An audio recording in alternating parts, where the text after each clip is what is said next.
Hey everyone, and welcome to Living by the Lore, the podcast discussing fictional worlds and how wondrous and ridiculous they are.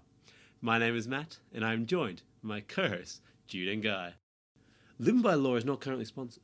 If you wish to sponsor us, select your 8 favourite humans from around the globe, evaluate them, find out what makes them tick, and tell each one of them your sponsorship offer. Have them fight to the death. And as the final one lies in the blood of their glory, have them whisper their offer to the heavens. We will hear you. We always do. This time on Living by the Lore, we look at some of the elven heroes of Tolkien's Middle-earth and decide who would win in a Hunger Games. Yeah, that's what we've sung to. This episode contains spoilers for all works and legendarium by J.R.R. Tolkien and the Tolkien estate.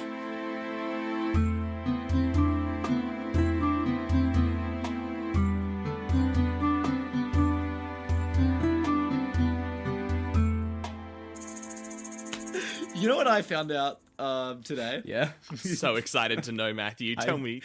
I don't know if I am or not. Bathe me in your knowledge. I think you two know. This is more to my the listeners out there. We found Jude and I just found out today. If Guy was in a scenario, the classic evil twin I scenario, have a defense of this. This is the classic evil twin scenario. So there's two people and they're identical and they have like the same memories. You can't tell them apart, but one's evil and one's not. Guy would shoot them both. That's Guy's solution to this. I would release them into the wild like free wildebeest, because the main problem you get with the evil clone scenarios is that one's going to take over the life of the other, and neither of them wants that to happen. So you'd be like, if Neither I of you can have it. Fuck off. Yeah, you'd be like, fuck off. Yes, precisely. This is the real reason I was forced to move to New Zealand, is Guy wouldn't let me be back to my normal life. My evil twin is somewhere out there in another country. You strangled your twin, but we don't know which one you are, so you're like, well, we better send him to New Zealand just to be safe. I mean, he started this podcast, so I'm pretty sure he's the evil one. I think he is. He's got nefarious fucking deeds we in mind. let the good... Well, I say the good Matthew. Was there ever a good one? Like... No, there's better. There was better. better. Even then, like, better. Better in the way that like a 2 better than a 1 ended 100, a Zoom you know? call rather than give ownership to either of these guys, and I apologize for apparently I offended both of them when I thought it was just going to be You a didn't, half. no, picked the you didn't objective offend wrong either of us. option. We just both found it quite funny, I think, was more the... I was offended. Oh, okay. Well, I wasn't offended.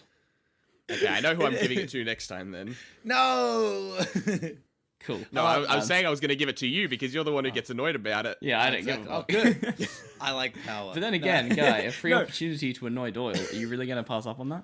Well, obviously I chose the goof, so Wow. I'll fucking end the call if it means it's funnier. You know what else? That's what I was gonna start with something else, but that came up and I had to start with it. Okay, go to your second cold open. My second cold open. This is what we call. So you've broken the ice, and now we're melting the ice. Now we're melting into the cool water. Yeah. So I actually think based on the first one, I think he tried to break the ice, but the tool he was using broke on impact. He's looked at the tool and gone, let's try something bigger, and gone to get another tool. Yeah. Old I reliable. thought that was a pretty good opening. No, it was thanks dog you. shit. Fuck you. I'll also say there's a comedian, James Acaster, who I very much enjoy, and one of his tips at business meetings is he's like, everyone says you got to break the ice. You got to have icebreakers, little conversations. But the best thing to also do is you can't leave the conversation with the broken ice. You can't have someone else coming along and picking up all your lovely little ice cubes. You gotta ice it back over. So you just throw something in there, like as you leave. Lovely to meet you. Hope to talk to you again. Death is inevitable, and then walk off. Look at that. You gotta cool that ice. Good. You gotta cool that ice back over. All right, Matt, give us your... Thank you very much. I appreciate your time listening to me. There's only 5,000 tigers left in the wild. Fucking walk off. It's one way to do it. But okay, so Disney in Star Wars, right? They've been releasing new comics about the High Republic, like 1,000 years before Star Wars, like the prequels, right? Cool. That's another thing. There's a character in these. That is a top-notch character. So you think Disney's running out of ideas? So they have become the character that, no joke, is an actual rock. The navigator on a starship, his name is Geode, and he is a rock. Look up Star. Okay, do me a favor. Type into your little computer Star Wars Geode and tell me what you see. Tell me what you see. It's a rock. It's a species of alien that is just a rock. Quote. It is literally just a fucking block of It's a fucking rock. rock. Quote from The High Republic Into the Dark. His is a capricious nature, one of many moods and climes. Oh, the rock's a male. Good to know. Yeah, This he's rock a has a male. cock. It's Rock a out male with my rock. cock out. All right. He's hard. So speaking of lore that is thousands of years before the actual canon, and no one really cares about it because it's thousands of years ago, we're going to deep dive a bit more into some Lord of the Rings stuff, which you guys are going to love to hate so much. I mean, you're- I recently, first couple episodes, we had a little bit of an issue where people weren't paying attention quite enough. We were sort of disengaged and not playing along enough. So I started taking notes on the episodes because it was sort of, kept me engaged, let me stay on top of the lore, especially with more complex ones like this. I haven't done that recently because I've gotten better at sort of paying attention and doing the lore. I know I'm going to need to take notes for this episode, which is why I have with me today my trusty 400-page notebook. Nice. Oh shit, nice. you're right. Well, this if is you've the got Lord of the Rings your- episode. There is I mean- there is going to be a test. I mean, I and we wasn't will have gonna. to I wasn't gonna ask, but if you've got your notepad out anyway, why don't you tell us about the Second Age guy? Oh, no, Oh, this isn't fuck. the one I took my notes on last time. I had it on sticky notes. I threw it in the bin about 6 years ago. The That Second was- Age... Do you think how long that's like 9 months ago now? We did the Second Age 9 months ago. Yes, Didn't we you did. pull Think this about shit? Didn't you pull this shit on us in the last episode that we did Lord of the Rings? You're like, so remind us about what happened last time. And Yeah, we just you did. fucked it. And that was 2 weeks different, like 2 or 3. That was like maybe like a month, I think. Yep. The elves and some wizards, and there was something about. Yeah, I know. I'm not gonna get anywhere with this. I'm just faking it. There's Numenor and there's Pumenor and there's Coolmenor. I don't know. It's Coolmenor, the continent with sunglasses on. Well, Guy, why don't you tell us about the prologue of the Fellowship of the Ring? The prologue. Is that the bit where she's talking about something about dark worlds, and then there's... Hey, Matt, no, here... I had such high hopes for you. I've seen it. He was ready and then he said Dark Worlds and I'm Hey, out. Jude, I sent you a screenshot from the movie because I was watching it the other day. I admit this freely. It was a screenshot of Elrond, and it had the caption when your Zoom teacher is trying to ask if people are on mute or not. You seriously think I was paying attention to the movie in any physical way? That's amazing. Yes, because you sent me... I'll put the meme on Facebook. No. There were plenty of images you sent me before that meme, and you were like, "I'm finally doing it," and I was like, "I don't believe it, but I'm hopeful." You shouldn't have believed it. Wait. Guy getting good movie taste? That's not our brand, Guy. You can't stay on that. You No, gotta go I'm not back. on it. I started watching the second film and then gave up halfway through because I got bored. Started watching That's so YouTube sad. documentaries. But I like how Sure. I like how Jude's trying to steer this on track and we've gone off track again. Jude, you're about as good as navigating this podcast as a rock is at navigating a starship, I think. Oh no, I was much more. I I sent don't you know about videos that. of I mean, me I'm pretty watching happy it. with this direction, to be entirely honest. I sent So you was- videos of so me was The watching it, Rock. and then I sent a photo from the wiki about the moth, Yeah, which apparently people are very angry about. and then we chatted about the moth. Yeah. Yeah. Was I it supposed to be remember. a butterfly, not a moth or something like that? A moth, not a butterfly? No, it's a moth. It's technically it's Radagast, isn't it?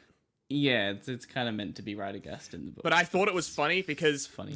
the moth is a wiki page. It has portrayals in adaptations, the Lord of the Rings film trilogy, the Hobbit film trilogy. Second section, controversy. Yeah. This is one fucking controversial moth. Yo, what if it's like the moth from Kirby? That's What not a if it's moth, the baby. Kirby That's a moth? butterfly. Get back on your Oh, shit. same thing. Not Moths and not butterflies. the same thing. Moths are just butterflies on a bad day. Fight me. I will. They are distinct creatures. What are you talking about? Barely. They're I'll- basically the same thing. Yeah. Oh wow, a cat and a tiger is the same thing, but which one would you rather be fucking locked in a room with? Wait, which one would you rather be locked in a room with? Butterfly or a moth? They're the same size. No, we're not. Okay. the Butterfly same- or moth. that's Which like would you rather have that's your like favorite lion shirt or- locked in a room with? See? Now you've got... Which would you rather have your flowers looked in a room with? I'd pick butterfly, thank you very much. I mean, the See, a moths aren't flower- going to do butterflies anything at all. pollinators? I think they are. Butterflies I think they pollinators? do. No, I'm talking about which is better now. Right. I'm trying to okay. make a wholesome situation out of this rather than threatening your life, which is my go-to thing, as it turns out. I think you mostly threaten Yeah. life and then think of wholesome and then add that Well, on we top. also learnt last time that Guy is a baby eater, so. It's okay. I want to clear the air on this one. Listening back to that episode, it makes me extremely uncomfortable, although extremely amused at the same time. How close baby yeeter sounds to baby eater. Yep. To the point where when I was having the conversation with Izzy this morning about Guy baby eater, she thought I said eater. And was Yeah, like, I know. I know. I like Matt, face of the podcast, Jude, editor, Guy, baby eater. If I'm not here for chaos, then what the fuck am I here for? Yeah. What happened in the Second Age? There was wars, a lot of them usually. I mean, I basically say that about any of the Lord of the Rings ages. Or is it specifically the Second Age that didn't have any wars? I'll be honest, I had no intention of asking you anything about the Second Age. It's just because you got out your notebook and were like, I'm ready with notes. I was like, oh yeah, sure, let's Oh, start. no. I'm ready to take notes. Now I we're will going to pay do attention this. during The the start of the second age. I will pay attention during the episode, so if you, the 15-minute mark, mention the name of some dumb fucking god who's in charge of spelling or some bullshit, I'll be like, okay, that's his name. And then 45 minutes later, you'll be like, and this person misspelled a word. And I'm like, yeah, and this guy smote him. And then at the last minute mark, when we finish up the podcast, we will say thank you. We'll say rate us 5-star on iTunes. And then I will purge this from my brain and go back to playing Sea of Thieves. Good. Fucking good game. Okay. I love that game. Anyway, okay, so second age. The end of the first age was like the half the continent went to the ocean, Melted. right? Melted. Half the continent went to the ocean. There's only a few Bilbo elves ate it left, all. and they're like, fuck, this sucks. And so they had a few kingdoms left, and then Saruman came back, and he's like, hey guys, do my shit for me. I'm not that bad. And they're like, maybe he's not that bad. And then he made some rings. Or is that too late? No, that's later. That's correct. That's correct. Yeah, he did. He made some rings, and then they chucked him out because they're like, fuck you. The elves worked it out. You're about They're to say they they're cucked him. they cucked him. No, they worked fuck. out this guy's fucking bullshit, so they threw him out, and then he basically threw a war fitty, and then they all got him together and basically went, hey, you're wrong, and he's like, oh yeah, good point, take me away. And so they took him back to Numenor, and the Numenors were fucking idiots, and they're like, hey, could you be our best advisor, because they're idiots? Nah, he was more just like, hey, I know that you're about to do this thing, but like, you shouldn't. And then it turned out good, and they were like, oh wow. And he did that for like 100 years, and then was like, psych, fuck you guys. Yeah, and they said, fuck you guys. And then one guy escaped Numenor who wasn't a bad guy, and he went to the Undying Lands to tell the gods or something like that, and then Numenor got fucking smited. Yeah. And then there's a bunch, they had a bunch of like colonies on the real land, and that's turned into like Gondor and shit. Pretty much. Have I missed anything? No, that's pretty much. And of course, at the end of the, what's the word? And the fact that the world was also made around. Why? What? So people can't sail to the Undying Lands. They literally made it round. Wait, where is the Undying Lands though? Now? It's separate. Is it the moon? Fuck- Is the Undying Fuck Land this the shit. moon? We're out. The actual way it's supposed to work, there is a single channel of ocean that takes you from Middle Earth to the Undying Lands, but only elves can find it. So Consider this. Is it like a That's Is racist. it like a straw? That's racist. is That's literally like a racist, Cameron. straw coming off of round Earth. Yeah, You get fucking slept up into the Undying Land. pretty much. And thus, It's- Jesus oh my God, was it's a slept to heaven. I was thinking it's like Narnia, you gotta go through the one entrance to get there. But no, it's a space elevator. They fucking made a space elevator that goes right to the fucking Undying Lands. Why But is it only- this action? It's a Why- racist. He's doing a fist pumping thing. Because that's like the suckage. The suckage. It's- Oh god. The suckage. Um, Up, you get sucked up. Well, anyway, it's a suckage. racist space elevator. loosely, yes, that's super loosely what happened in the Second Age. That's not. I give you a C minus. Yeah. I passed. I'm Um, great. Wait, what happened? What was like the last defining thing other than making it round? It was What the did Last they piss him Alliance off? was the big thing. Yeah. The prologue of the movies slash books. Yeah, they all teamed up and went, "Fuck you, Sauron." Oh You're yeah, shit." and then they You're- choppy. Yeah. Yeah, they chopped his finger off. Sauron is his finger. Yes. They chopped his finger off. choppy. And then everyone won, and The guy threw into lava, and the world, and obviously it went to grey, right? Yeah. He threw the ring into lava. Eventually. So this is the 25th episode.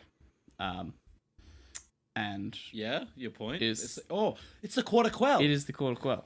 What?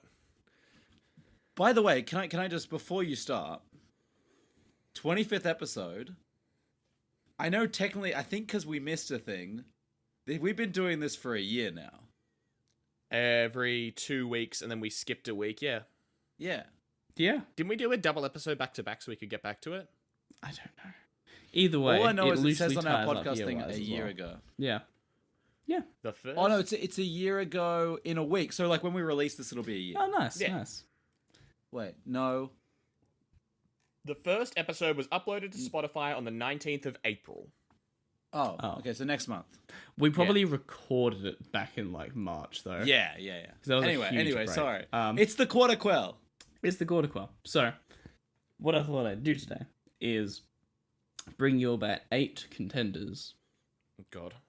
and you're going to decide who would win in the Hunger Games out of these elven Oh my contenders. God. Oh my god, I'm so excited. Holy shit. Can So- any of them surf on a cool body down some stairs? I'm making a Maybe one reference of them that is in this list potentially. Oh. So I'm gonna tell you about 8 or so elves. Some of them you're gonna know, some of them you're gonna be introduced to.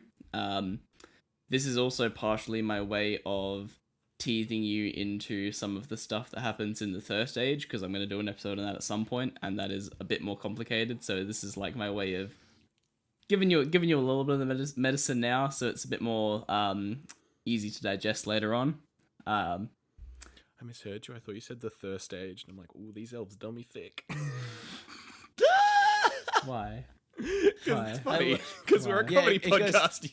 It goes the first age, the second age, the third age, and the thirst age. Yeah. It's which is everyone gets up in alliances, but they're all really horny. Nice. They're all so horny. That's the porn parody. God. Oh god, actually. The thirst age. Tell me, Jude. Tell me about the actual thirst age. No, look, I'm gonna be honest. Okay, Matt, I can speak to you about this because he knows the boys. But Guy, I don't think you've seen the boys, have you? I've seen the first You have? season. Oh, okay, cool. Haven't seen the second. Okay, so in the boys, there's Carl Urban who plays Billy Butcher, and he says the phrase a lot, "fucking diabolical." Fucking diabolical. I was trying to last night. I was trying to convince a friend to watch the boys, and the way I've convinced multiple people to watch the show in the last couple of months is by showing them a video compilation of just a whole bunch of times where Billy Butcher does like some crazy thing and then goes, "That's fucking diabolical." And it's worked like a charm. great. They've gone, "I have so many questions. I want to watch this show now." And they've gone and watched it. It's great. God damn it. Like, the fucking laser eye baby where he's like, "Oh, that's fucking, it's awesome." And like the coming out of the whale one is so much dumb shit that's great. All you need to show someone is one episode, the first episode, then they're hooked. Yeah, exactly. I mean, I'm not going to sit down for an hour and watch it with them. I'm going to show them like a 2-minute compilation of Billy Butcher to get them Fair hooked. enough. But anyway, Fair. so I was on my phone. I went to Google and I wrote "fucking diabolical compilation" looking for that boys video. No. I went to videos. Oh god, there was so much porn. Oh no. It was so much. I was like, no, this isn't what I want. Oh man, you want to watch the boys? Hey, look, here's the. I just forgot the keywords "the boys," which would have made it, but because I forgot to put the keywords either "the boys" or Billy Butcher, Google just gave me, okay. Hey, now your search, you're into that. Nah, I think that's Jude's autocorrector. The fucking diabolical is the one. There's no autocorrect there. I typed. It's beautiful. Oh yeah, it's a lot of porn. Yeah. Don't look it up. Don't do The it. first video is Billy Butcher, and then the rest just all porn, baby. Yep. And that's, yeah, it's, I mean, thank God it doesn't come up in your, like, it'll be in your search history, fucking diabolical, but that's fine, because that's just the boys, as long as you don't click on any of those other videos. Yeah. So anyway, that was a fun little aside. That's fun.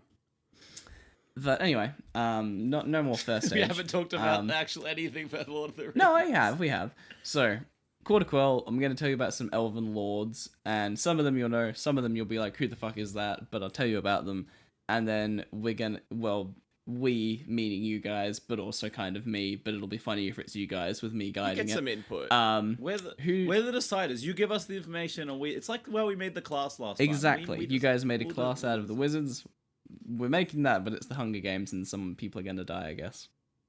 Oh yeah. It was 9 months ago. I can Yep. barely remember the last Yep. episode. You're a terrible guy. I also Very just sad. have a bad memory. Yeah, I was That's gonna say.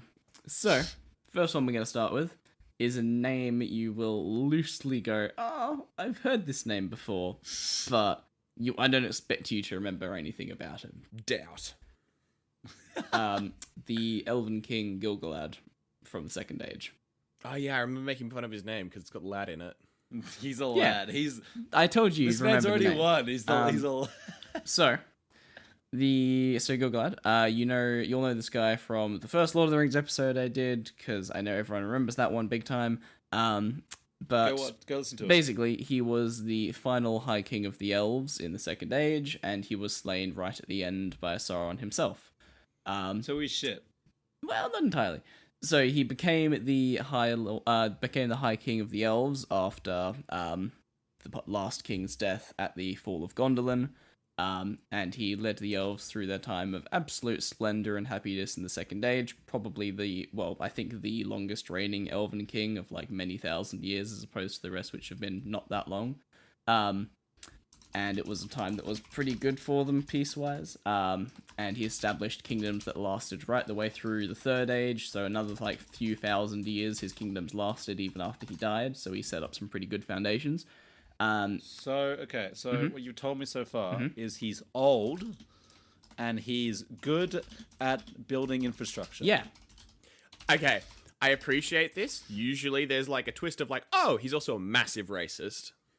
No. These elves are all pretty good. Was he just a good king? I'm explaining more, but he's pretty Okay. good. Yeah.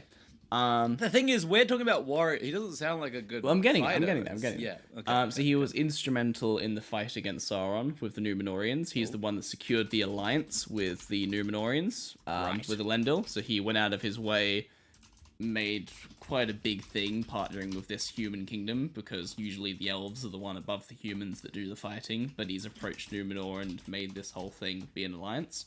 And he himself led all of his armies into battle. It is like specifically noted by Tolkien that Sauron, who you may remember is basically a demigod, well, literally is a demigod. Is a demigod. He was fearful of Gilgalad and the kingdom that he constructed. Because like Matt said, reminded us, Sauron was on Númenor for a long period of time, where he was a prisoner, then became an advisor and stuff. In all the time that he was away on Númenor, Gilgalad built a really strong kingdom because there was no orcs to stop him. And because of all the time that Gilgalad had to build up and stuff, Sauron was very scared of him, which says a good deal about him. Alongside Elendil, he basically destroyed Sauron. He inflicted multiple wounds to the physical body that would have killed him, but obviously he was a demigod, so he didn't actually die to it. So think of it like, he's with his spear, because he fights with a spear. You can add that to your list if you want. That's a good thing to add to the list. He fights with a magical spear called Aeglos, which is, I think it loosely translates to star spear or something along those lines. Oh, that's cool. It's a cool spear. And he dealt, stabbed Sauron through the fucking heart, stabbed him through the throat, whatever. Did multiple mortal wounds to him, but it wasn't enough to actually finish him off. But it was enough that it meant that Isildur was able to, as Guy said, cut the finger off and destroy him. Choppy little finger. Yeah, exactly. Isildur. And yeah, so he was a badass with a spear, quite arguably the most successful king of the elves. And at the height of his power, when he was fighting in many wars and stuff, he was the wielder of not one but two of the Elven Rings of Power, which is a massive power boost. That's just blinging. Yeah. Wait, so in the fight we're doing, is he gonna have both rings of power? Well, I was gonna leave it up to you guys if you want it to be, because technically the fight that he finally died in when he fought against Sauron himself, he wasn't wearing the rings because they would have been a massive disadvantage against Sauron in particular. But in all of the other battles he was in, he wielded 2 elven rings because that was just incredible boosting. Where to did he him. get the second one? Because it was given to 3. 3 elven lords. So one of them has to have given it up for him to get 2. Nope, that's actually slightly a lie that the movies tell. Whoa! What? We're pointing out canon inaccuracies in the first 2 minutes of the movie. Yeah, basically, because as once again Matt recaps slightly, Celebringbor is is the elf that got tricked by Sauron into making the rings after he realized, oh shit, these rings are like really powerful but really bad. I need to protect them. He gave one of them to Galadriel, and then he gave 2 of them to Gil-galad because he knew Gil-galad was a top bloke and would look after them well. He's a good lad. Yeah, he is a good lad. Also, which ones were these? Because there was like fire, air, and water. Yeah, he got water and fire. Oh, right. He got water and Oh, fire. well, okay. So the one ring that is like middle, and then someone's got the 2 rings that directly oppose each other. Yeah. Um, It's like this Groudon and Kyogre, and then this Rayquaza. Yeah. So yeah, he's pretty powerful at like the absolute height of his power. Because bear in mind, while you don't see there's no hard magic in this world. It's all soft magic. But to give you an idea of the sort of stuff these rings do, consider that Gandalf is able to fight a Balrog because he's wielding one of the elven rings. Elrond is able to keep his entire kingdom hidden from everyone because he has the power of one of the rings on him. Galadriel is able to fight a shitload of people because of the ring she's wearing. Isn't Gandalf was also like a demigod, so he sort of is, but his power level without the ring is not enough. Yeah, it makes sense. Yeah. Okay, interesting. That interesting. Okay, is there any more about this? That's all about him, partially because I mean a lot of it's kind of building on knowledge you have from the movies / books / last episodes in terms of he's a king, he led this war that I told you guys about. That's basically it. So yeah, to put it into an absolute nutshell, badass with a spear, most successful king argument could be made, and he wields 2 elven rings. So emphasis there on one of the more important bits. Fighting's very important in Hunger Games, but I would argue that there is a massive charismatic element to it, and the fact that he was able to like create alliances that wouldn't have otherwise come up is like pretty big what the Hunger fuck? Game stuff. Yeah, Like I personally think that means he's probably good to team up with someone to get into at least the top 4. Okay, but let's wait till we hear all the contenders. No, I want to because I want to do piece by piece analysis of individual in isolation and then contest them against each other. Okay. Partially because I want the episode to go for more than an hour and a half. Matthew, I don't have access to this. I thought I gave you access. No, I need to sign into my different account. Which one did you give it? I sent you the link. Oh yeah, I should sign into that one. No, I still can't. You haven't given me access. What? What do you mean I haven't given you access? Well, guy in the yeah, sorry, that's a restricted link. Whoops, sorry. You fucking nice. tool. 1 sec. So, but basically, I've just made a document for those listening, so I can keep track, and I've just shared it to Guy so he can look at it. Yeah, if you hear click clack, I've got a fucking mechanical keyboard. That's gonna be crisp and good audio. So Hope from you my enjoy own, that, Jude. he's old. He's good at building Well, infrastructure. he's not like he is, but honestly, by Elven standards, he's kind of in his prime. Okay, so He's old. only like about 4,000 years old. He structured alliance to beat Sauron, meaning he has good charisma, meaning he can make teams, and also might be able to use that charisma to trick people into thinking some other things. Additionally, he's a good enough spearman to manage to defeat Sauron, kill him if he was a human, but he didn't, so he got beaten by him. Other argument: two rings, like one ring lets Gandalf fight the Balrog. 2 rings of power is fucking insane as a gimme. Yeah. You kind of pulled the demigod out as the first contender, Jude. So I'm intrigued to see who you try and bring up next. Well, this is so this character, who's potentially even more powerful than the man himself, Gil-galad, his grandfather. Wait, his daddy, his old daddy. Grandfather, yes. So we are, of course, speaking about isn't a some character rule in- whose name Guy will definitely know because he trolled me with it a few years ago. This is, of course, the Elven King, Fingolfin. Oh yeah. Fingolfin. I've Fingolfin. heard of the name. Isn't it okay? And correct me if I'm wrong, but like Lord of the Rings kind of works on the fact that everything's getting worse. So like the older something is, the better it is, and more powerful. It is, Sort of, yeah. most The first age elves are kind of OP as shit. Ain't that the way with like most fantasy worlds? Like these ancient artifacts. Like, why aren't the new artifacts better than the old artifacts? Like, surely you've got better artifact making knowledge at this point. In Lord of the Rings, it's because the older it is, the more directly made by the gods it is. Therefore, the more like directly pure it is, which is why like the further down the food chain of who made it, the worse it gets. I mean, England's pretty fucking old. Like, And it was a major world power and controlled the world for a period of time. But then note what happened? was. Yeah, exactly. And then Poor yeah, England. the further I like the theme that we have in this podcast of bullying countries, despite the fact that we want people from those countries to like us. yes.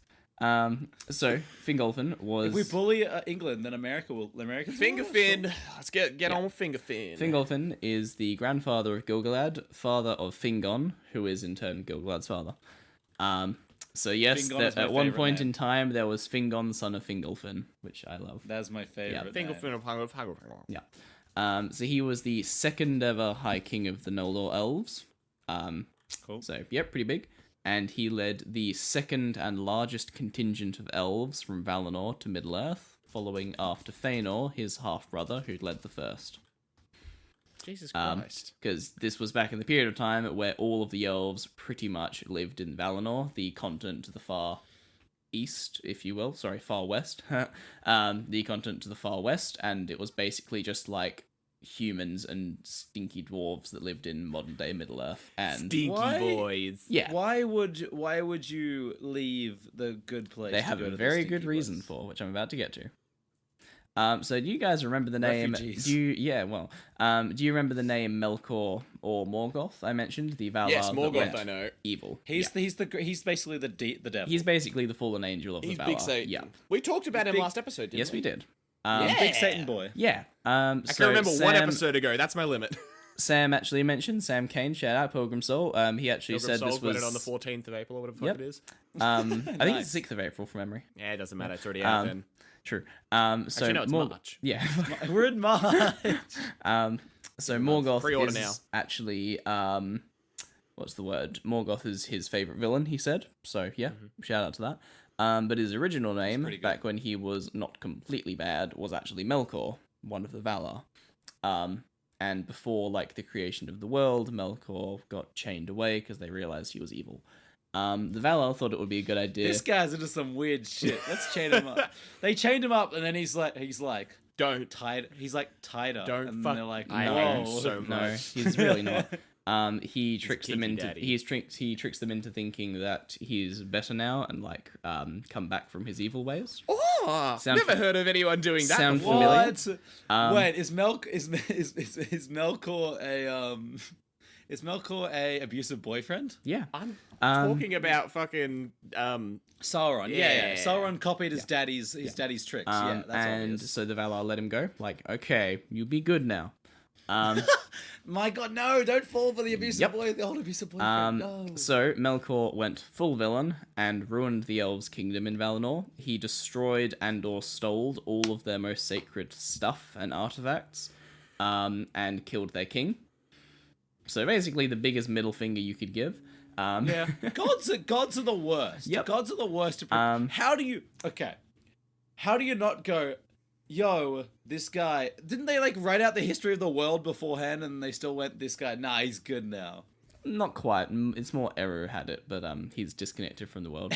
Era's like, they don't know. He's got the fucking cheat sheet. Hey, He's like- man. He's hey, watching man. them do it like, Doctor "Ooh, this Strange is had to gonna let be himself fun." get disintegrated to win in the end.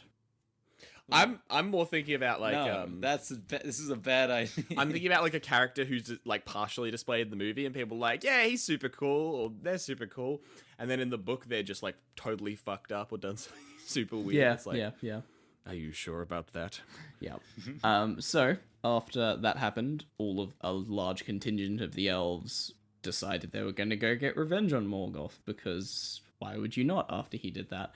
And they departed Valinor chasing Morgoth to Middle-earth, because that's where his fortress was and where he lived. With all the stinky elves. Yeah. Not stinky elves, stinky No, humans. stinky elves, because the stinky elves became orcs. Oh, that's a weird... They got ripped.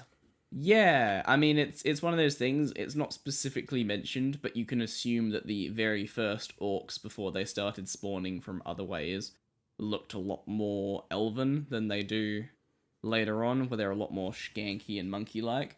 Return to Abe. Skanky. Yeah, exactly. You can assume that the very first orcs, who were like the brand new, these guys were elves who got corrupted. You can assume they looked a bit more elven and were more powerful than the, Yeah, rather than the Earthborn ones. yeah, exactly. The Urukai. So Fingolfin was basically forced to cross. Sorry, so they were going over to Middle Earth, but he ended up not being able to take ships because of another character we're going to get into next, who kind of cucks him. And Fingolfin's basically forced to lead this huge force, like we're talking hundreds of thousands of elves. He has to lead them across a polar north land bridge that connected Valinor and Middle-earth back in the day. Oh, fuck that, man. Yep, he has to lead this expedition because they still want to go get revenge, but they lose the access to their ships and have to go up this way because their ships... Some revenge isn't worth it. Yep. Like, just let bygones be Well, bygones. it partially is against Morgoth, and it's also because his half-brother, Fëanor, who I mentioned, actually ended up stealing Fingolfin's ships and burning them once they crossed into Middle-earth. You son of a bitch. So it was kind of a combination of, well, we need to go confront Fëanor, and we need to go deal with this god, so, like, I guess we're As I crossing... said, just let bygones be bygones. Let them go. It's not worth it, bro.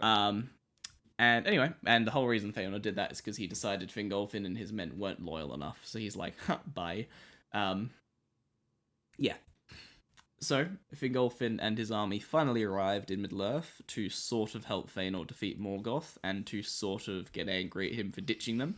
But they discovered that Morgoth had already struck and killed Fëanor and most of his army, because he tried to fight him alone. After this arrival in Middle-earth, Morgoth was, however, stuck inside his massive fortress of Angband. Stuck inside? Yep. Oh, because they were outside. Yeah. Yeah. Encircled. That'll do it. Yeah. Because while Fëanor's army did take a lot of losses, they were able to beat Morgoth's army. And the big thing that happened, which is kind of hilarious, but also kind of like, yeah, actually, I laugh, but it's like actually somewhat understandable. One of the main reasons that Morgoth and his armies were stuck inside the fortress as well is because around this point of the First Age, the sun and the moon got created. Which was fucking terrifying to Morgoth and the orcs.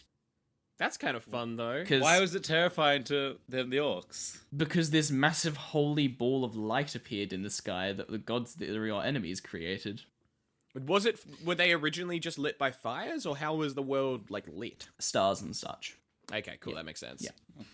So all the battles from then was done by starlight. And now there's a giant straight ball up, in the big sky. battle that happens before this is literally called Battle Under the Stars because the sun and the moon hadn't been created yet. Yeah, it's cool. That's kind of pretty cute, cool, apart yeah. from the murder. Yeah, exactly. To be fair, Come battle me under the isn't stars. Morgoth a god? Mhm. So why doesn't he go, hey army, die, and they just kill them all? Power word kill.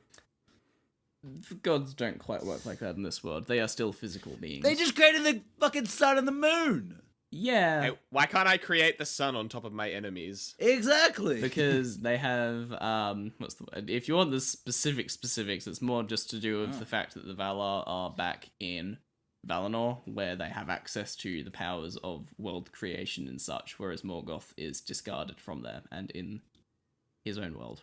So he doesn't get that. And it's also to do with the individual powers that the Valar have themselves. We'll get into the stuff that Morgoth can make soon, because he makes some shit. Obviously. So Morgoth doesn't have home ground advantage, I see. Yeah. Cool. So they get there and they see that Angband is under siege effectively because Morgoth is stuck inside because his armies are refusing to go into the sunlight and the moonlight.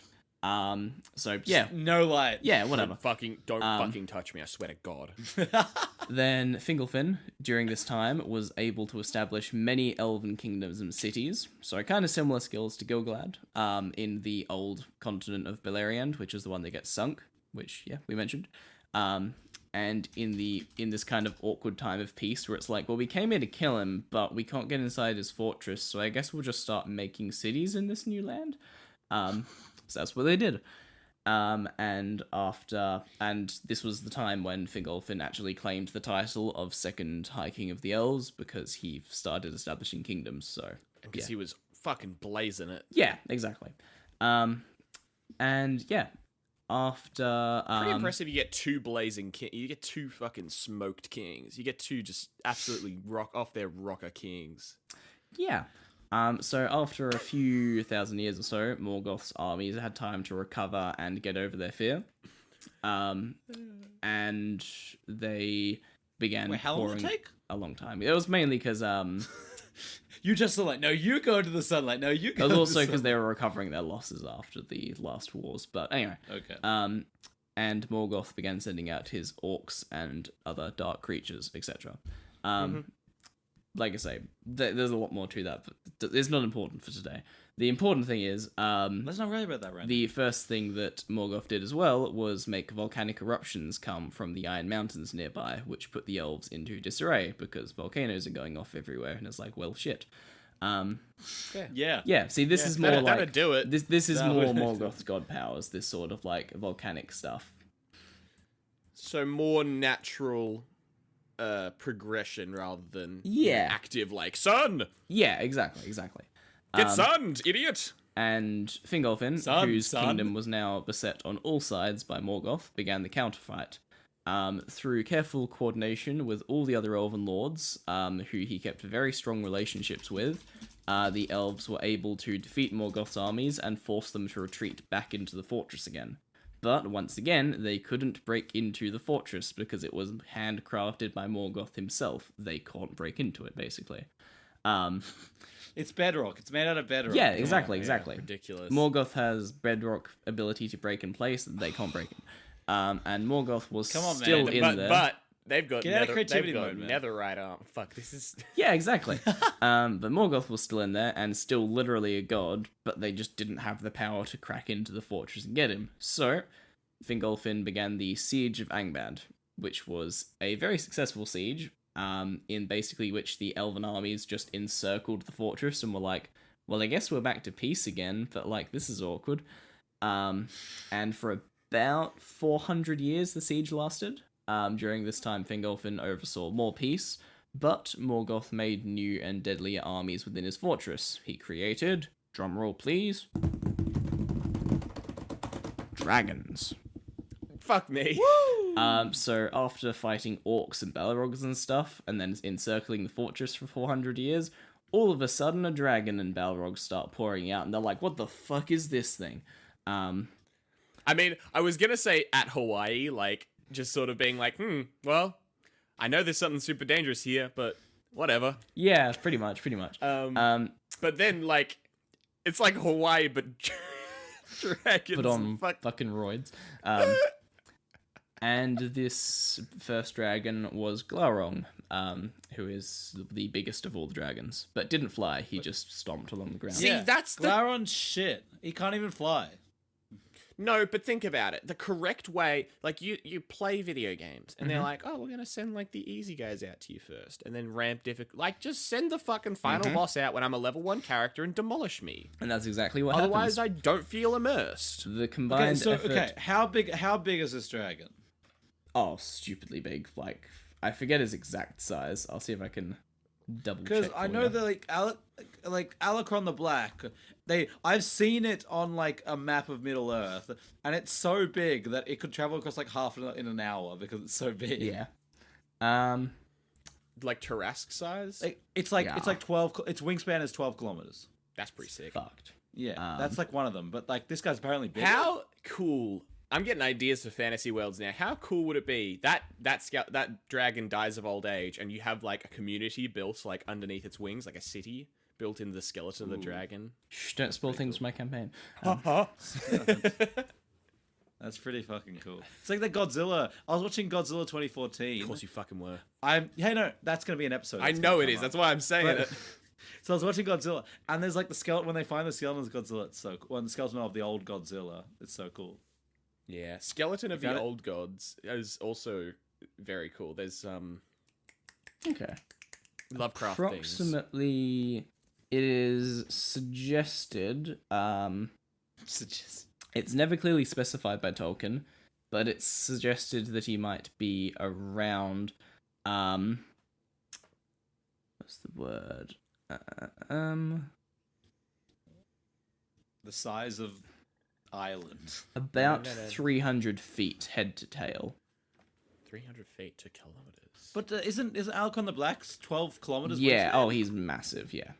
300 not- feet, this so it's isn't- just under 100 meters long. So this isn't the biggest dragon. No, it's not. It's just the first one. Oh, okay. I thought you said the biggest. No, dragon. the So I was first like, one. What? That wrong. Okay, this guy. Okay, he created the first dragon. Though. Okay, cool. That's awesome. So giant, fucking humongous, scale, impenetrable hide lizard that breathes fucking fire. How do you deal with that?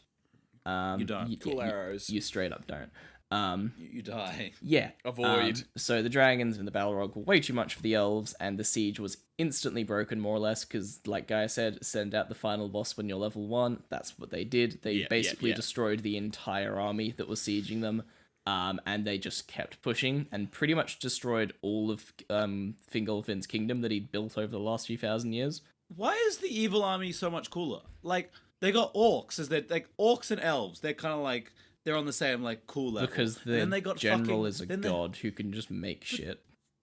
But then they got fucking trolls. They got Mm-hmm. fucking ogres. Got orcs. They got Hey. balrogs. They got dragons. They got I'm also going to say this. and the good side just has people. You're Like, come gonna- on, I'm- make something up. Hey, quick, some cool quick, shit. quick interjection as well. You said that the siege on this castle, on this fortress, was successful. It was for a long time. Right. Okay. So you're more talking about the holdout was successful. Yeah. Because the way that you said the siege was successful, and in my mind I was like, oh, so they cleared out the fort. No, they just sort of was just like, oh. Yeah, well, the point of the siege was it's when to you keep go- him trapped in the castle, which they did for 400 years. It's when you go to your fridge and open a jar of some, item, maybe some sour cream or something, and you see a little bit of fuzz in there, and you're like, that's just gonna put that away. Successfully assessed the situation. Successfully contained. Yeah. That's gonna be my problem in like 2 months. Yeah. When the fridge dies.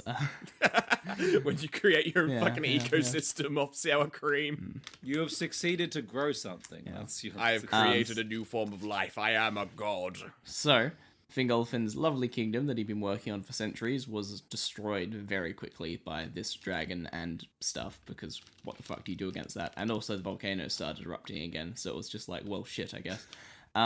This realization sent Fingolfin into a crazed, enraged state. Ooh, With- can rage. Yes.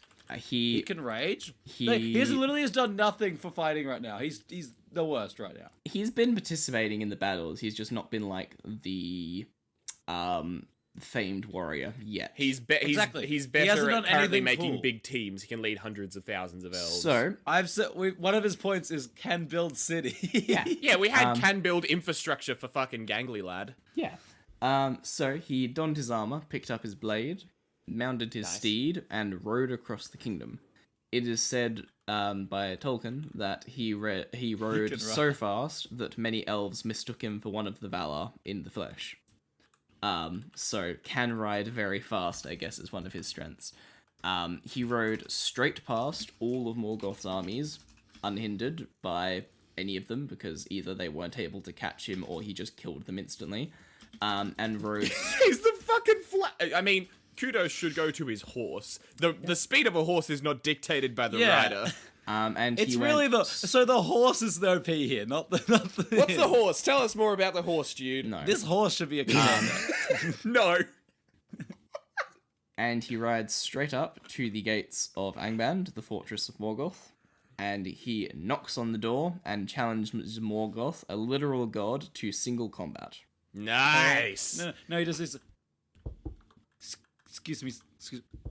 Well, Excuse I me, mean, sir. if you want to be have specific, a- it says that he smote upon the gates in the Silmarillion, so less of a and more of a... But whatever. I mean, if you smote the gates, it's less of like any sort of knock and more Yeah. just like a psh, poof, I'm here, bitch. Yeah, exactly. He's like, no, it's like when he knocks on the door. Haggard. Oh, sorry about that. Yeah, straight up. Sorry about that one. sore about that. Matt, you sound more like Shrek than you do Hagrid. I'm not gonna lie. They're both, I Do don't they know. not? Could you not imagine Hagrid and Shrek sharing a cabin? Oh, 100%. Yeah, that'd be great. That'd be great. Both care for small magical creatures. Both enjoy living in their little huts. Both shunned from society due to their abnormal abilities. Yeah. No, but I imagine it's like, hey. Want to fight, bro? I appreciate that we're fight? linking Shrek and Hagrid in this Lord of the Rings episode. God damn, how far down the nerd hole do we go? You know what I would do? I would ship Shrek and Hagrid. Yeah, that's fair. I would ship Shrek and I'll Hagrid. just keep going. So I would he ship it. bashed I mean, upon Shrek's a married man. I don't want to infringe on that. Anyway, the I gates. think he needs a little bit of excitement in his life. the gates of the fortress, issuing Shrek challenge is to Polly. Morgoth to fight him. Morgoth was actually fearful of the fight, because despite and his Morgoth shit his pants. yeah, straight up, because despite his considerable power, he had he was fearful of this elf because he's one of the like closest elves to the very first spawn and created, so kind of scary, and a direct son of the very first elven king.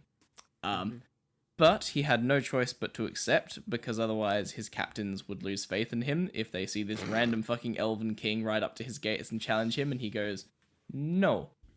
Why? To be fair, if anyone walked up to my and like if I was a captain of some god or whatever, and he said yes, I would be like, this guy's a fucking idiot. Why would you accept that? You fucking idiot. Because he's a god. Okay, better. He's also completely safe and winning the war. Yeah. Better Why would you consideration. accept that? All right, single combat happens. I'm in this situation. I'm the bad guy, unless there's a magical you're always contract the bad binding guy. me, and they're like, "Oh, if we lose, we'll give up our right to the kingdom and move on." I'll be like, "Cool," and I'd enforce that if I won. If I lost, or I'd pull myself out before I died, or have my generals interfere. I'd have like a sign, and the generals would just come in and fucking cut his head off. I'm the bad guy in this situation. I don't have to fucking bend to your morals. I'm not coming in for a fair fight. Fuck you. I totally agree. Yep. Well, we'll see what happens. So they fight each other one-on-one. Next time. Morgoth puts on his black armor and picks out a huge mace, which is called Grond. It's Wait, what's it called? Grond. That is a great fucking mate. It is- Grand. Technically, it's debated whether or not it's a mace or a... But okay, basically, it's conflicting because it says that he, in the part that talks about his fight with Fingolfin, it says he gets a huge mace. But it's also said that Grond is called the Hammer of the Underworld and said to also kind of be a warhammer. So some kind of huge bludgeoning weapon is Grond. I like the idea of it being like a morning star. Yeah. Which also, if Because, you like, remember, he's- they reused the name Grond. The massive wolf's head in Return of the King is called Grond. there you go. In tribute to Morgoth's fucking warhammer. That's cool. Yeah. I like the idea of it called Morning Star mostly because I like mythology. Yeah. And like Lucifer Morningstar is Satan. Yeah. And also this guy's supposed to be Satan in this world, like an allegory. Yeah, no, it's cool. It's So cool. I like the idea that he has a morning star, so he's like that. But like, also, Grond. I just want to appreciate that. That's a fun. I like fun. Grond. I would pick Grond as the name for like if I was an orc playing D&D. Like I'd be Grond. like, "This is my best Grond. Yeah, exactly. And, This is my best. My best one is called Grond." Yeah. He's, But he stuck Grond, by me all these years. Grond isn't just any old warhammer. It summoned lightning bolts every time it struck, and Okay. would leave steaming craters on the ground when it hit. Yo, Oh, holy I shit! think, What? I think Morgoth wins this song. He is Thor. Okay, where's Also, is it a Thor? warhammer or a mace? Like I say, conflicting reports. The best way to imagine it is kind of like a mace / Morningstar, in my opinion. But conflicting reports from the Tolkien I kind of legendarium. choose to. I choose to think of it as a better version of a warhammer, which got spikes on it. Yeah, you can also It's picture a it like spiky that. warhammer. There are a lot of different forms of the art for this, so it's, yeah. I mean, maybe he's a Pact of the Blade, and he can just fucking transform it. But it is also one of those things that, like, all of the He's lore also in a Tolkien's god. world is kind of written as if it's Bilbo and Frodo chronicling the whole thing, so it's also kind of safe to assume there would be conflicting reports because it's passed through, like, thousands of years of Chinese whispers. That makes sense. So- Yeah, but you can figure out what fucking shape the thing the guy's holding is. Yeah. Anyway. So, I don't think anyone who survived probably wasn't close enough to be able to. Why didn't make they sure. draw it? Who was sticking around to draw it? So he went in with this fucking warhammer. And Yeah. he tried to just kind of flatten Fingolfin because he's a ginormous fucking god Yeah. and Fingolfin's a dude. But Fingolfin was too fast. Oh, he's fucking Sonic. And is the Sonic. blows fell short every time. And Fingolfin managed to inflict not 1, not 2, not 3, but 7 mortal wounds upon Morgoth in this fight. Yo. Nice. Got 7 kill streak on God. Yep. But, as was foretold by the Lord of the Valar, Mandos, no elf can actually kill a Valar. And Morgoth was able to survive these blows that should have killed him. Because, he's a god. He actually physically can't be killed by this guy. Pretty much, yeah. Again, Morgoth does win this Hunger Games, but continue. Yeah, well, Morgoth's not here, fortunately. Fortunately. Yeah, well, think of it like, you see in, like, the Thor movies, Thor gets, like, struck or stabbed by something that should kill anyone else, but because he's, the god of, the god of sparkles, he's fine. He's the god of hammers. I'm gonna make a quick. I'm gonna bring something up here. You mentioned earlier Morgoth was scared of this fight. Yep. Why is the he fuck was he scared? scared? He's immortal. He can't die. He Well, literally it's one of those can't things, die. like, it's one thing to be told by, because it's not so much a thing that, like, everyone knew the Valar can't die, and more of it was foretold by the god of the Valar, no elf can kill us, we're gods. Do you want to test that? Yeah, It but was it's just also one of it those was just things a where, big like, brag. you hear, like, prophecies and stuff, Yeah. and it's like, oh, it's from this god, and, it's in a story where the gods are sort of a vague off to the... Like, the gods are here. The gods are fucking chilling.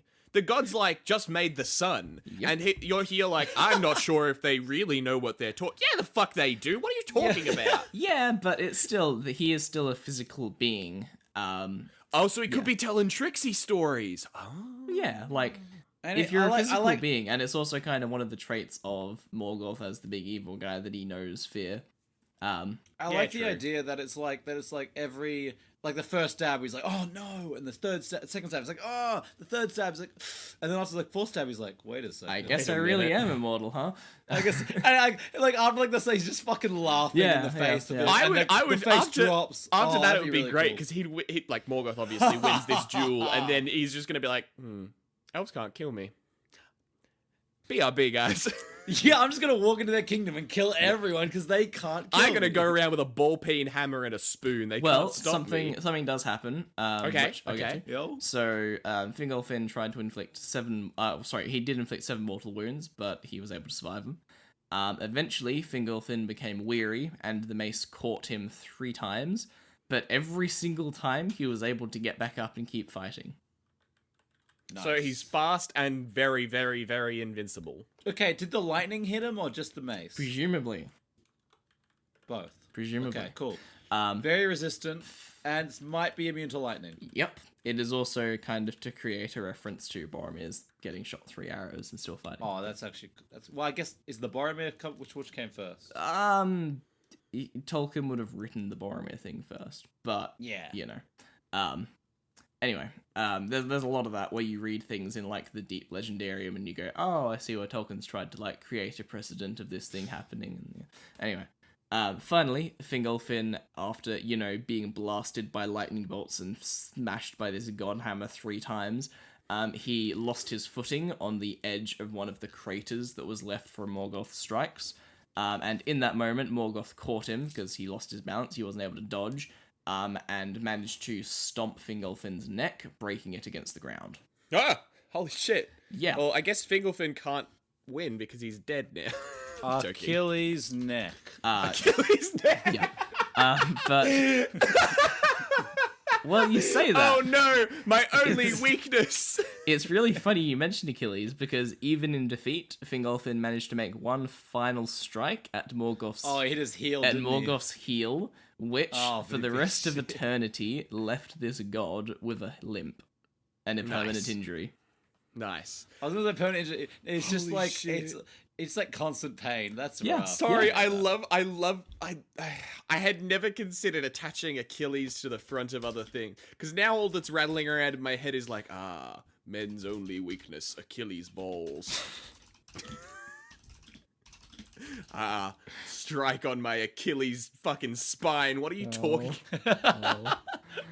Oh. Well, he got hit with a god hammer 3 times. Yes, my Achilles brain. If you shoot me, You there, I stabbed die. me in my Achilles brain head.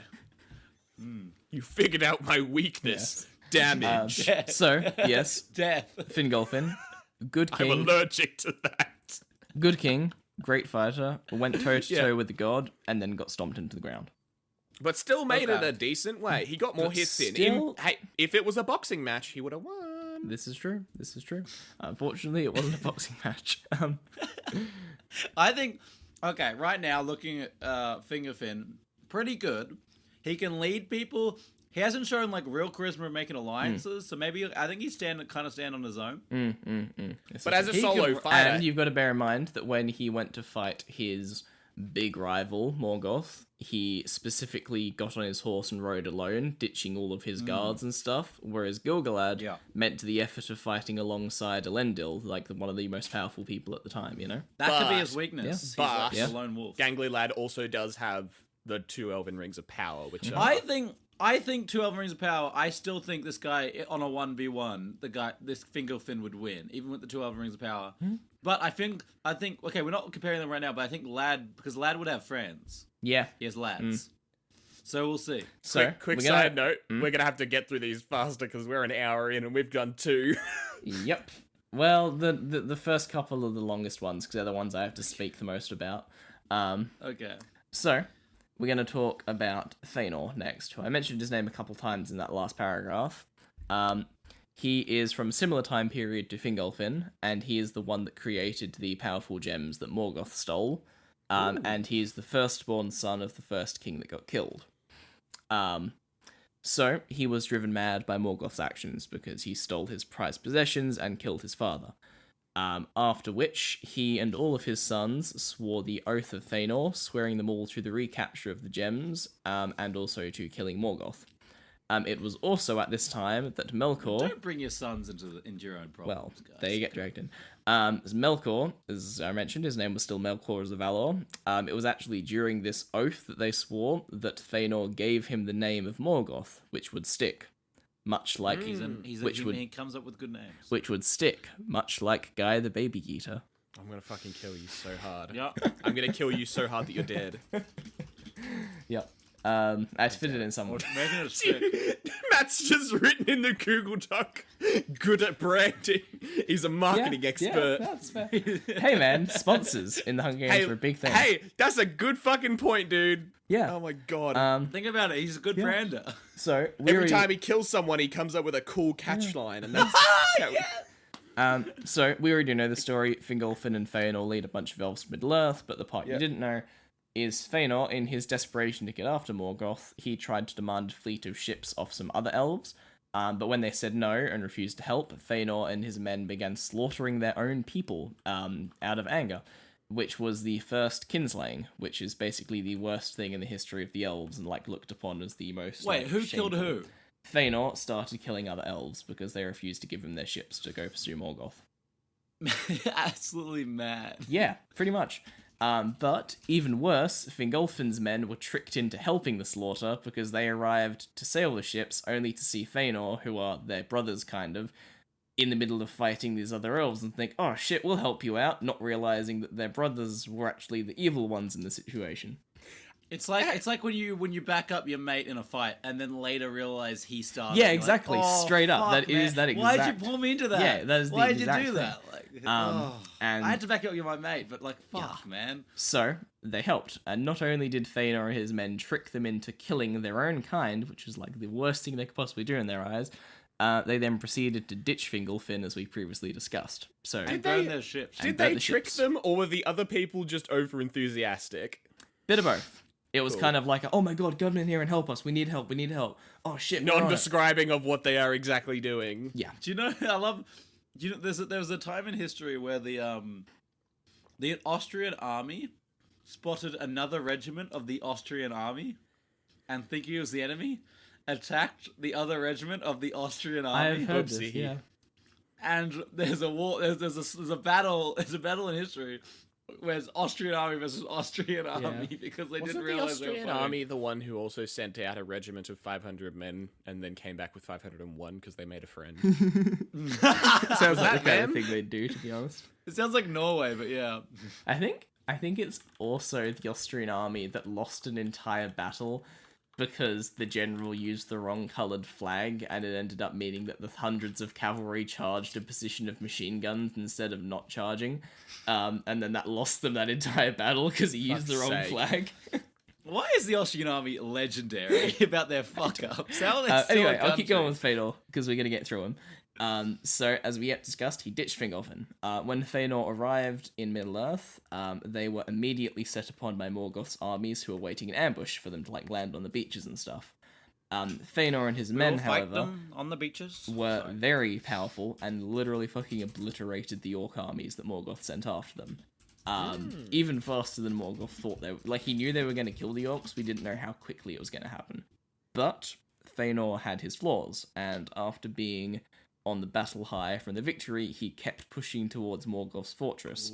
But only a small vanguard of his army saw the push and followed. The rest got split apart. So he, of course, went headstrong right into a trap as the orcs came at him from all sides, now with Balrogs helping them out because they were so close to the base. All of Fëanor's men with him were surrounded and killed, and Fëanor was the last man standing against an entire fucking army. But he was eventually slain by Gothmog, Lord of the Balrogs. But before he could properly die, his sons arrived with a relief force. They got to Fëanor just before his wounds overcame him. And just before he died, he reminded them about the oath they swore, and then, to quote the Silmarillion, his fiery spirit left his body and turned it to ash. Wait, what? Yeah. Nice. He's like, avenge me, and then burst into Yeah, a ball pretty of much, flame. pretty much. Okay, so what things has this guy done that's good? So- I'm listing things. He's a great his men craftsman. fought really well on the beach. Oh, craftsman. And then he's bad at strategy. Yeah, he's a great craftsman. That was kind of his thing. And then he goes, because the jewels he creates are called the Silmarils, which are a pretty big thing in the Tolkien universe. They're kind of like the original rings before the rings. And he creates these things, and then, to put it really simply, I suppose, the Hobbit movies. You've both seen them, unfortunately. You Don't know, at me. you know the Arkenstone. Yeah, that There cool was thing. a theory in a brief period of time that when the movies came out, they were trying, and also just in the books, that the Arkenstone was one of the lost Silmarils because of the way that it reacted in terms of making people go crazy for it. That is kind of what happened with the Silmarils. People that got it just became crazily obsessed with it. What is it? What does it do for you? The Silmarils? Yeah. Nothing. They don't really do anything power-wise. Nothing. But they give you. Look cool. They're basically made from the light. What's a good way to put it that you'll understand easier? Imagine if, I don't know, the fucking Garden of Eden existed. I like how Jude's speaking to a child. Yeah. Imagine the Garden of Eden existed, right? Yeah. Yes. And then someone took a small snippet off of the main fucking tree in the Garden of Eden, the one with the apples, the tree of wisdom or knowledge, whatever it is. Tree of Wisdom. Tree of wisdom. They took a fucking apple or a snipping of a leaf off the tree and crystallized it into an imperishable item, and then the tree in the garden got destroyed, and all you have left is the gem. That is Yeah, basically it's what cool. these jewels are. But it's cool, but in a battle royale, it does fuck No, all. no, he doesn't have these gems. Like I say, Morgoth stole them, which is why But he he goes made after. them. Yeah, and then he kind of goes crazy after them, which is why he becomes so crazed. I was gonna say the reason. My reasoning for why you should want this stone is because man with brick is more powerful than man without brick. This is true. He's not this wrong. is very true. But yeah, so to put it in a big nutshell, he was crazy elf. He was meant to be the best of their kind, but full of flaws, and they led to his death pretty quickly because he went way too headstrong in. So, This guy seems like career tribute. This guy seems he seems like Peter from the Hunger Games. Yeah, that's my yeah. feeling. Yeah. So he hides and waits for most of the others to die and build something, and then hopefully it then falls into a very easy trap. Yeah, pretty much. My more feeling is that he's like the barbarian on the front line, just like fucking raging, and when he dies, he just nukes himself. Yeah, He's gonna that's die. one of the He's reasons I good wanted to have on a win- team. He's not gonna win. Yeah, Yeah. this I wanted to include him in the list because of the way he dies and stuff, and he's very headstrong and arrogant and goes straight into a trap, and that's how he dies. Because I thought that'd be fun to include in the Hunger I Games feel like list. he'd probably take at least one guy out. Yeah, probably. But we'll have to see, because he can't beat any of the other two on the list right now. So Galadriel, the Lady of Light, is the next person. Ooh, fucking cleric. Yes, so one of the most powerful sorcerers in Arda. She honestly didn't do much for a while, which is kind of funny. Like, you read the world history of Middle-earth, and it's like, Galadriel, born before the First Age. First Age, did nothing. Second Age, moved to Lothlorien and chilled for a while and did nothing. Meanwhile, all these massive wars are going on around her, and she's just chilling with her husband, like, yeah, nah. I think it's because Tolkien was a little sexist, just a little sexist. Doesn't know how to write female characters. Not quite, way. because what she does in the Third Age more than makes up for it. The reason she didn't get involved in the wars of the First Age is because she just completely and utterly believed the other Valar. When they said no elf can hurt Morgoth, she was like, yeah, they're right. Why are we fighting? Consider this. She is, in Hunger Games terms, like a Rue. Like, able to just... Is that her fucking name? The little girl. I think so, yeah. Just like, hey, I'm not going to win this fight, so I'm just not going to fight. Yeah, pretty much. I'm just gonna Fucking survive. war games, the only way to win is to not fight. But we'll see, because she's pretty powerful. So Well, we'll no, see. but Rue in a actual fight, if she ever actually managed to get to one, would come fucking out of the bush with a knife. No Yeah, doubt. yeah, 100%. Damn. So Third Age came, and she finally did stuff. Nice. She helped the ancestors of Rohan ride to Gondor's aid by completely covering them in mists, so Sauron's orcs couldn't see them coming. She became the grandmother of Arwen and her brothers, as her daughter was with Elrond. Right. I was like, how do you become a grandma other than having children? The way that you said it, it was Yeah. just like, hello, younglings. Yes, that's exactly I am mother now. grandchildren now. She started the White Council, wanting Gandalf to be the leader, but Saruman became the leader, which she was kind of pissed about. Pranked. She was Because pivotal. Gandalf's like, no. Pretty much. Do not want that responsibility. I want to go fuck off somewhere. Yep, I want to go get high with the hobbits. Exactly, that's what I was thinking. Let's go get high with the hobbits. She was pivotal in removing Sauron from Dol Guldur, which that is one of the things about Dol Guldur. Everything that happens in the goddamn Hobbit movies, you twat. I watched the Hobbit movies once, to be fair. Removed Sauron. I barely even from remember them. Dumbledore. Not even the good. Fucking worst. Why do you have me on here? How did I get here? So, during the War of the Ring, she hosted the Fellowship of the Ring and gave them gifts which would be invaluable in their quest. Continuing on. She became one of the very few people in the whole world who was able to resist the pull of the ring when Frodo offers it to her freely. Along with... Wait. Oh, no, I'm thinking the Lady of the Woods. Never mind. Wait, is that her? Yeah, that's her. Oh, yeah, because she gets fucking mental when she sees the ring, doesn't she? She Yeah, doesn't but take it. she doesn't But take she's like, it. ah! And then like, Yeah. okay, I'm not going to take Yeah, it. she resisted. Yeah, basically. And Me at McDonald's 24/7. except you don't resist it. I don't resist it. I was there until 1 in the morning last night. That's not a joke. What? Why were you there? Because I finished work at 10. Why were you there at 1 then? No, because for I was 3 there until 1. Okay. You were there for 3 hours? Yeah, I have good chats. What the fuck are you doing? Chatting, having fucking McFlurries. Okay, sure. No. So she gives... Co-workers? Who the fuck what are you talking about? don't No, know I was what sitting you're there doing. by myself with McFlurries, just going back up to another one. I was thinking you were like you're at a bar, pestering the bar back. You're pestering the back as well. Leaning against the bar. Hey, another McFlurry, please. Refill. Just another, please. Why can I see guy doing I'm that? just going to keep going. She gives Frodo the information he needs to continue alone in the quest. So she knows a lot of stuff, and she is the one that commands the Lord of the Eagles to pick up Gandalf from the mountains after he is revived by the gods. And then she looks after him for a time and dresses him in white, giving the symbol the Free Peoples needed to fight on in the war. The whole White Wizard thing, that was her creating it. Because Gandalf gets sent back and she goes, "Let's make you like Saruman, but better." Fuck that guy. Yeah, exactly. Along with her husband, successfully defended the lands of Lothlorien 3 separate times from the orcs that attacked from Dol Guldur during the War of the Ring. Because the power of the Elven Ring basically meant only Sauron himself could beat her, and he never came to Lothlorien because he was, busy. And she then travelled with her army and met up with Thranduil, and laid siege to Dol Guldur, where she used her magic to literally rip down the walls of the fortress. Okay, so she has her ring of power, and she also has her other magic as well. Innate magical shenanigans. She, in the books, gives Aragorn the information about the paths of the dead and sends the Rangers of the North to help him.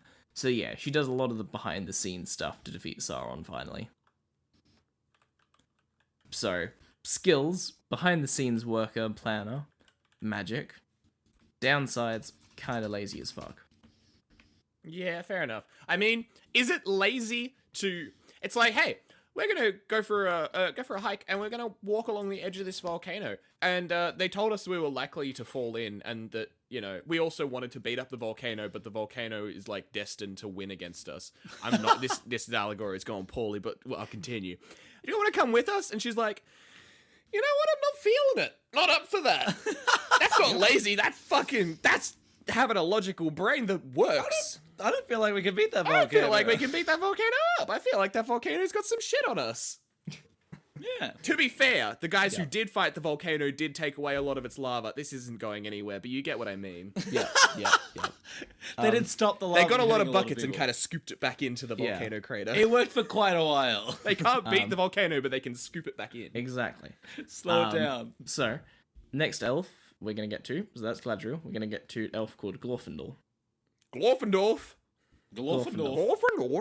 What? Sounds like a Swedish town. Glorfindel. No. Bell. Glorfindel. Garfield? Oh, for fuck's sake. To put it simply, he is the elf that refused to die. Hell yeah! Is he too angry to die? That barbarian. Not quite. So Glorfindel is in the books, but not the movies, which made a lot of people sad when it first came out. He followed Fingolfin and his men to Middle-earth, but he kind of avoided the whole kinslaying thing because he saw what was going on and just kind of stood back like, oh yikes, this isn't good. And then he became an elven prince of House Goldenflower in Gondolin. Goldenflower was one of the most devout, loyal, and sternest fighters at Gondolin, the secret city of the elves that was their final bastion in Middle-earth before, everything kind of died. And So he was half the continent sank. he was friends with a crazy good fighter called... Go again? Fingolfin. No, Golden Flower? No, his house. That's his house, Goldenflower. Okay, right. This is Sorry, I House got Goldenflower. confused. No, it's okay. Yeah, so he became It's his house in the Lord of the great Rings. elven prince of House Goldenflower. Which, don't worry too much about the house. That's just some extra I info. know. I just like. Yes, we are great warriors. I am of the clan Hammer Smash. I am from the Shield Bashers. I'm from Golden Flower. Nice. Well, you gotta bear in mind these elves, so like all of their names are like Azure Blossom, Golden Yeah, Flower. Rainbow sunshine. Not quite. That's more the Hobbit's Rainbow Sunshine, but Hell yeah. No, that's Blazer. They're This the is blazers. weed. They're weed bushes. anyway, so he became House became prince. And when Morgoth finally attacked Gondolin, it was Glorfindel and his men that fought in the final defense and allowed many elves to escape with their lives. He then led the survivors down a secret passage, but a Balrog barred their passage. Glorfindel 1v1'd the Balrog and managed to cast it off a ledge. Unfortunately, the Balrog was able to pull Glorfindel into the abyss with him. You son of a bitch. I was going to say he's better than Gandalf, but He no. did a Gandalf. He did a Gandalf. But, did he have an Elven Ring of Power? No, you didn't. Ha ha!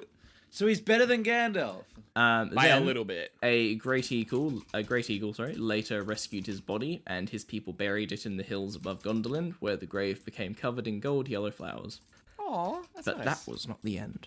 What? What? It's Usually when sometime someone goes in into the- the grave, that's about where you expect it. The exceptions being Jesus and that, of course, but... Sometime into the Second Age, while Sauron Jesus was out of this. causing issues, Manwë of the Valar sent Glorfindel back with powers nearly equaling Amaya. So a massive power boost, and he was sent as basically a messenger to say, "Don't worry, the gods haven't forgotten about you." And yeah, that was So he's actually Jesus. kind of, yeah. He then went on to fight in the Wars of Arnor in the Third Age, leading a coalition force of elves against the Witch King of Angmar, where he ultimately defeated the Ringwraith. After he managed to escape, however, Glorfindel stopped his armies giving chase, fearing an ambush, and he spoke the prophecy, no mortal man would destroy the Witch King, which of course becomes proven in the movies when Eowyn's the one that kills the Witch King. Does that not happen in the books? It does, but I'm just specifying for the movies because I think more people yeah. have watched than read. And finally, in the books, it is Glorfindel who fights off the Ringwraiths and gets Frodo to Rivendell, not Arwen and Aragorn, the way it is in the books. Sorry, in the movies. So, fights off ring rates. Yeah. Also, so why would he make a prophecy saying you can't kill my enemy? Why would he do that? Because that's just what he foresaw. It wasn't that he made it a thing, it was that he foresaw it and spoke it.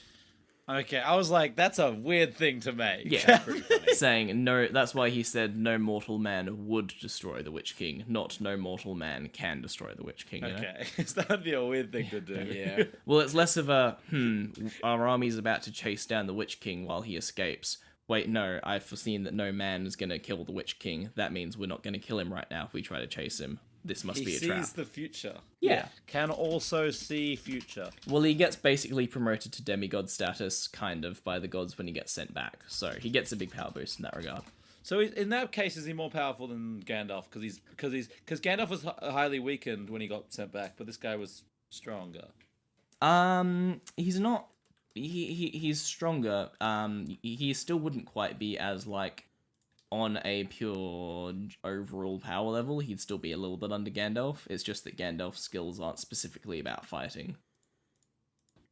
He's better than Gandalf. He can't do fireworks. He's tech trade into knowledge. Yeah, exactly. So that's Glorfindel. We're next going to move into an elf, which I think Guy's going to like a lot. Don't tempt me. His name is Figwit. Ooh. I do Hedwig. like him. And Figwit is actually an acronym. Oh, what? The acronym is Frodo is great. Who is that? What? The entire thing of this elf is he is a cult favorite among the fandom because in the scene in the movies Oh, no. when Frodo says, "I will take it, I will take the ring to Mordor," the camera zooms in all epic on Frodo and it's this moment of Frodo is great and then all of a sudden the camera just cuts to this random elf extra who's like, and that is Figwit. Nice. Nice. And Hell it yeah. started a whole fucking cult thing to the point that was so strong that by the third movie, they brought him back for a second cameo, where he got to speak some dialogue this time rather than just kind of pucker at the camera. So was he an extra in the first one? Yep. Yeah, nice.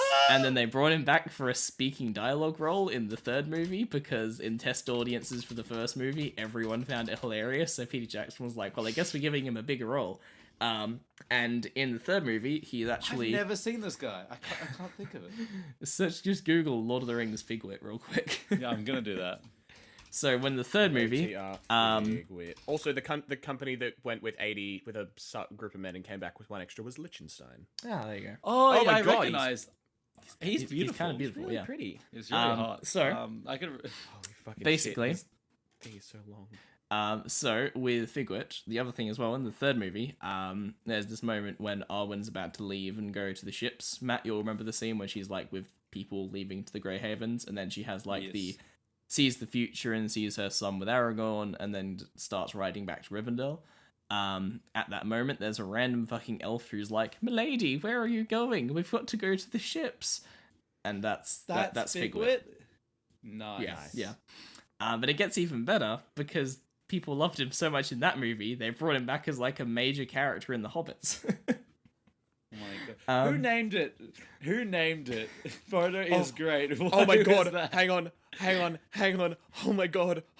Hang on. Holy shit. In 2004, a 57-minute documentary on Figwit phenomenon was created by Mackenzie's fiance, now wife Hannah Clark, and friends Stan Astley and Nick Booth, entitled "Frodo is Great, Who Is That?" It premiered in the Auckland International Film Festival. I was gonna get to that part, but that is one of the things. I'm sorry to burst that bubble, but I'm on the Wikipedia page. There's also a photo of a authentic autograph card featuring Figwit and Brett McKenzie's signature. Yep. It's so fucking amazing. And then the other thing that so in the Hobbit movies, there's a character called Lindir, who is there's like the young elf when Gandalf and the dwarves first arrive at Rivendell, and Elrond's like out doing shit, and there's that random elf who's talking to them and saying like, "Oh, Elrond's out right now," and he's kind of around being like Elrond's steward for the movie. That is. Technically, it's a different character to Figwit, but like people have just kind of assumed that it's Lindir is Figwit, if that makes sense.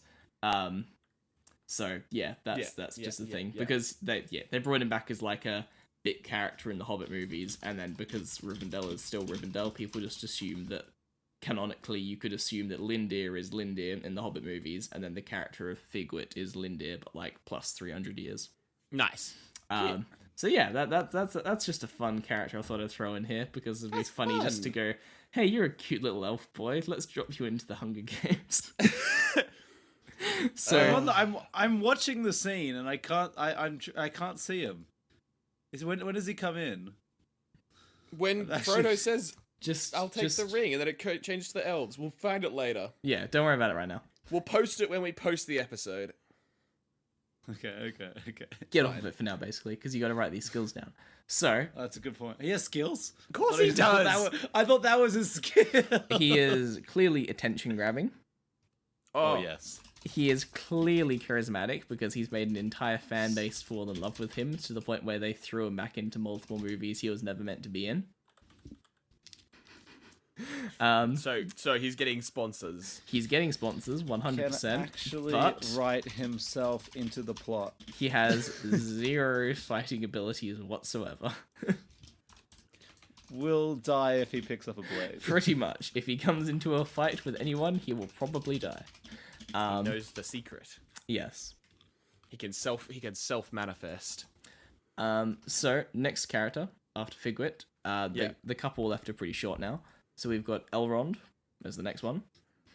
Everyone. Who the fuck is this guy? Elrond. Yeah, I got that. Who the fuck is he? So Elrond, you all know him. He's from the books. He's from the movies. He's in everything.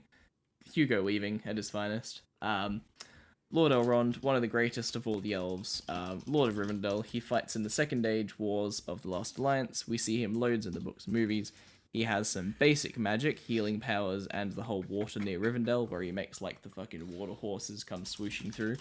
So he has a ring of power. He has the ring of water, which is partially why the waters around Rivendell can do that.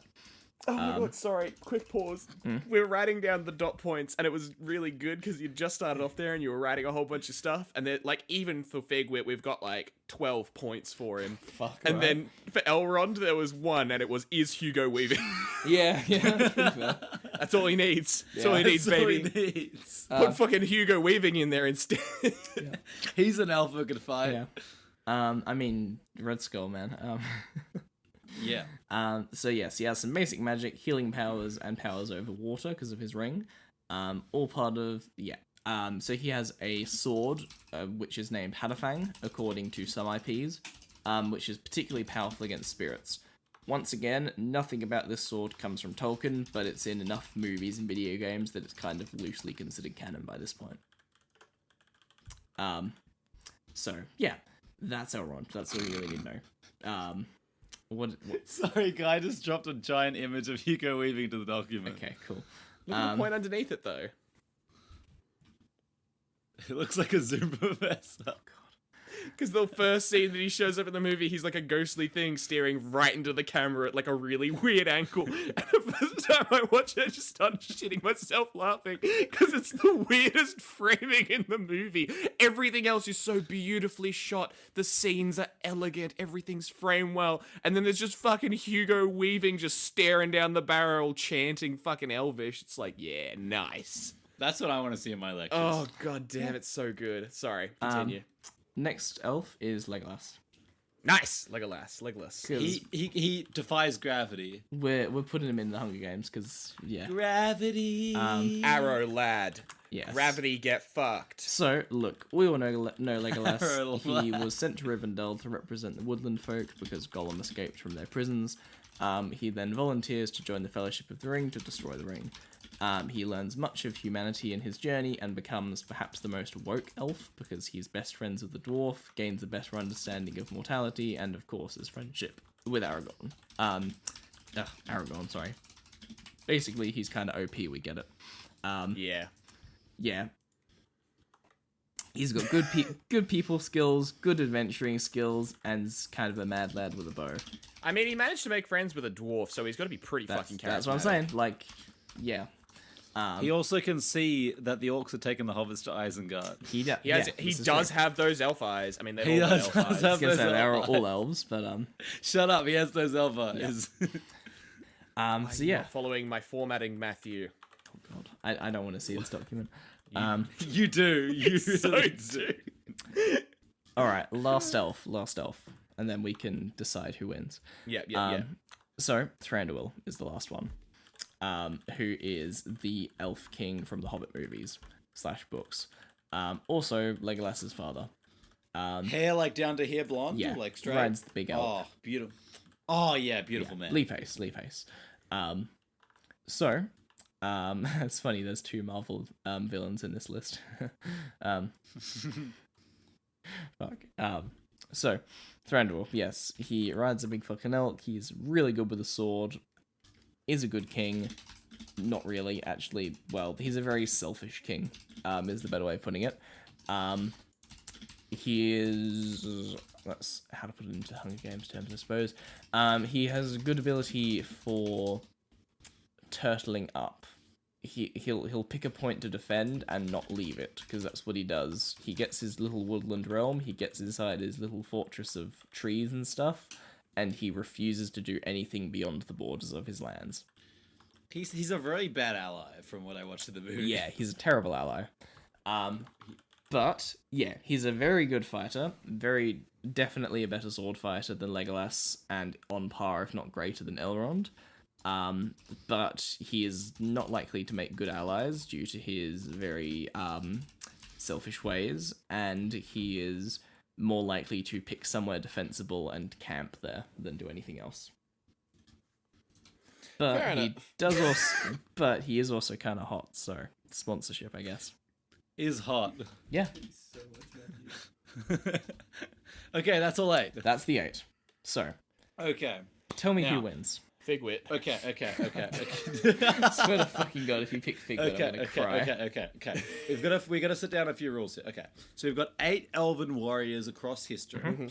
Epic fight. 8 elven warriors, all armed to the teeth in their prime. Yeah, in not their dead. prime. Assumption they are all like Yeah. the same, like not the same age, but whatever age they were in their apex. Yeah, exactly. Because you can't put them at the third age because half of them are dead. Well, Exactly, actually, no. exactly. Another limit, though, I'll say we can't say they're at their peak because Legolas, we don't know if he gets to a higher level of fucking. They're at the peak that we know incredibleness. of. He doesn't. Yeah, you can assume that Legolas is at his peak around the Third Age War of the Ring. To be honest, when he yeah. But getting you get some people who are like super old and end up with like 8 rings of power and they just become a fucking demigod later on. So do we know for sure that he dies a peaceful life without having that?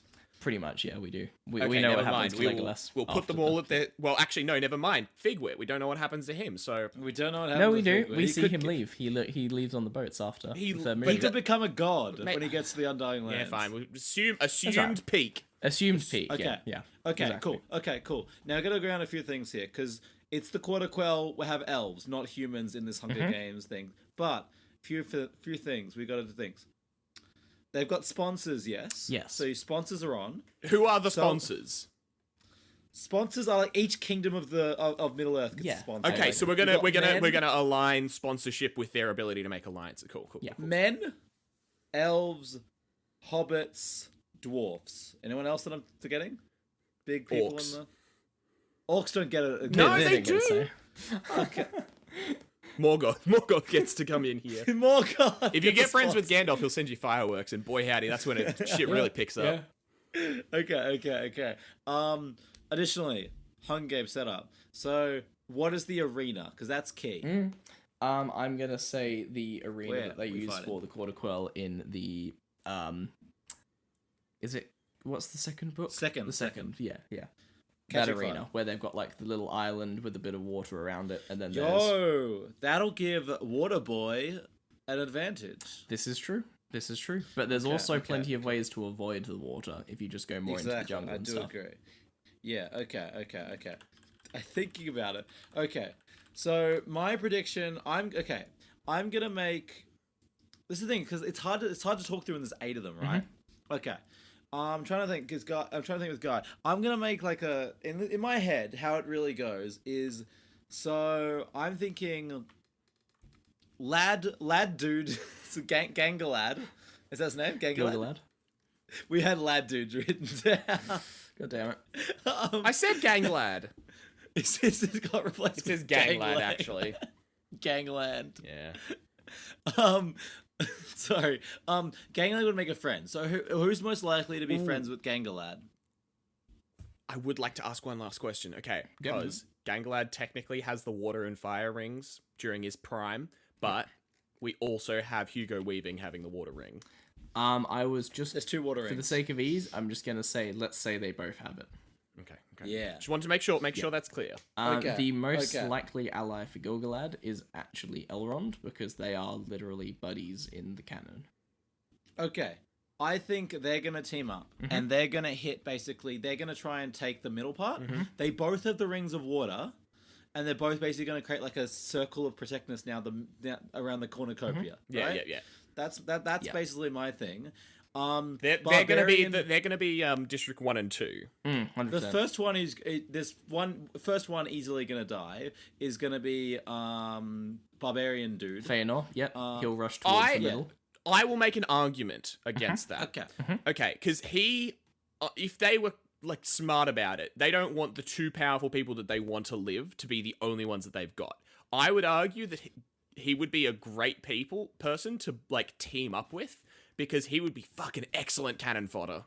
But he also is bad at he's got a history of betraying people. Okay. He does. He's not likely to team with them, I don't think. Especially yeah. Yeah, I mean, then he also does fall into traps, and considering the fact that Cornucopia is surrounded by water and that, yeah. It's a I big feel trap. like he'd run straight at them saying, I got this, and die. He would They'd explode, easily- though, so he would leave some damage. He would leave. Okay, so there's like an injury. How big's the explosion, dude? It's not an explosion. It's just like firiness out of his face. It's an He turns. explosion. It's more he turns to ash. It's a grenade. It's a grenade. Not quite. That makes it so much... No. I guess. Yeah, and then you just put water over him. He'd be fine. Yeah, they just It's a good count for it. Okay. Yeah. Okay.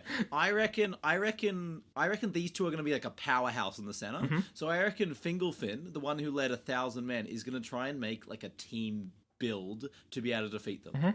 Yeah, So yeah. I reckon and also, he- and I will argue, Fingerfin can get out of the cornucopia real good because he's so fucking Yeah, fast. he is very he'll fast. be a really good scout, so he can zoom in, zoom out. Well, but also he'd just be So, the one on to his survive. horse. So we'll start our team with him. Yeah. So Fingolfin got out of there. Yeah.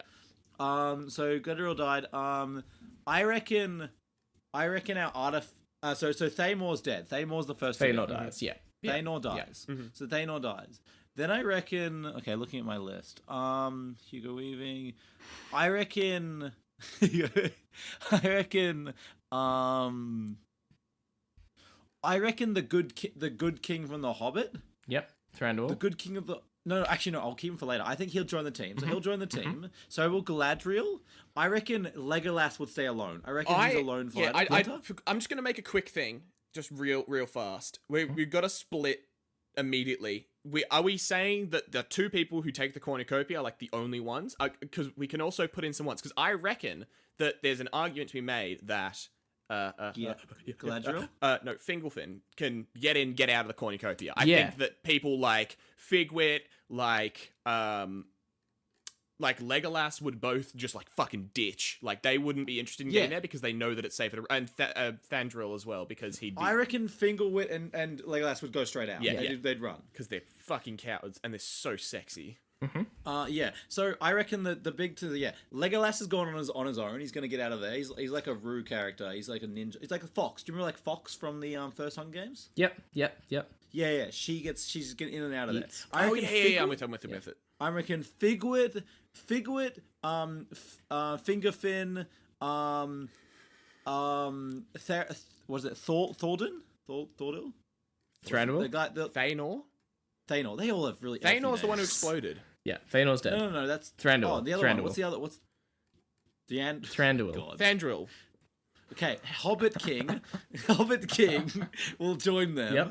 So we've got Hobbit King, and we've also got who's left? Gidril and Garfield.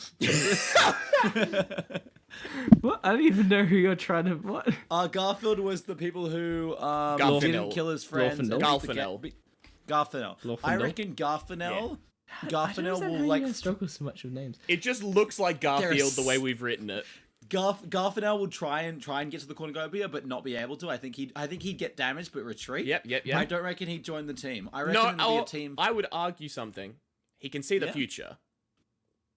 Oh, he could see it coming He can as see well. it coming. So Okay. he's gonna. I reckon he's gonna get out because he knows that there's 2 rings of water. He's not gonna dip. He's And not if gonna fight. you That's a think good idea. another thing to consider with him, which I'll put in, the last time he saw his kingsmen, like 2 factions of elves fighting each other, he just stood back and was like, "I'm not getting involved." So as soon as he sees, Yo, as soon as he sees Feanor start fighting Gil-galad and Elrond, he's just gonna back out of there. Like, I reckon him and Gladriel. Gladriel? Gladriel team up and they turtle. They turtle hard. I was gonna They say, find a yeah, place they'd and be they turtle. sick at like being able to, because Gladriel's got that fucking plan and ability, and Glorfindel can just see the future. So while he Yeah. might not be able to know what to do, he can Wait, they can relate both to see Gladriel. the future in a little bit. So they can both kind of see the future. They both can. Oh yeah. So they just team up somewhere and they turtle. They turtle hard, and I reckon they'll come back later. So we've got the team. All right, let's okay. End of the first day. Let's lay it out top to bottom. Yeah. First end two. of the first day. So Ganglad and Elrond are in the middle, guarding let's write Cornucopia. Mm-hmm. Fingelfin. I need like a piece of paper and a fucking pad. Thanor's fucking dead day one. He's gone. He's gone. He's dead. He's Gladriel he's and died. Glorfindel are turtling, as Legolas has run off. Fandril has run off. Fingelfin's with Figwit. Fingelfin and Figwit are off around. Yeah.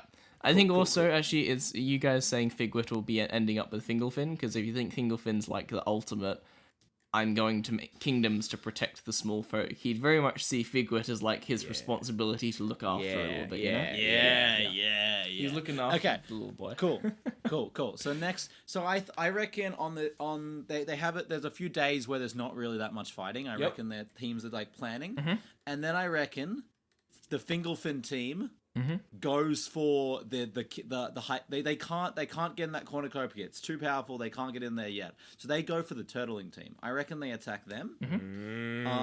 But surprise attack. There's been like some talking beforehand, and the turtling team has got the other turtle guy, the Hobbit King, on their side. They're like, come turtle with us, and he's like, good idea, and he broke his alliance. He went, fuck these guys. Yeah. That's in character. He breaks the alliance, teams up Breaks with them. alliance but, if times get but hard. it's still a fair fight. You got Fingelfin, you got Figwit, you got That's it, against Galadriel, Glorfindel, and Thranduil. Yeah, but the not a fair other fight, team is but- trying to defend. I feel Yeah. Because it basically turns into Fingelfin versus Galadriel, Glorfindel, and Thranduil. But you got to bear in I mind. think Figwit would. I reckon think I'm Figwit- gonna make a real sad prediction. I reckon Figwit dies in this fight. I think he does. Because he's so sexy and attention grabbing. Yeah, they all you know kinda how help in and aim for RPGs it. you would like taunt and then everyone Yeah. attacks you. Usually you'd want it on a tank, but his only ability is that I can taunt and then die immediately. Yeah, pretty much. He's Yeah, so so I think- sexy. He goes down, but I reckon Fingelfin's such a good warrior that he takes out. I think he takes out Glorfindel.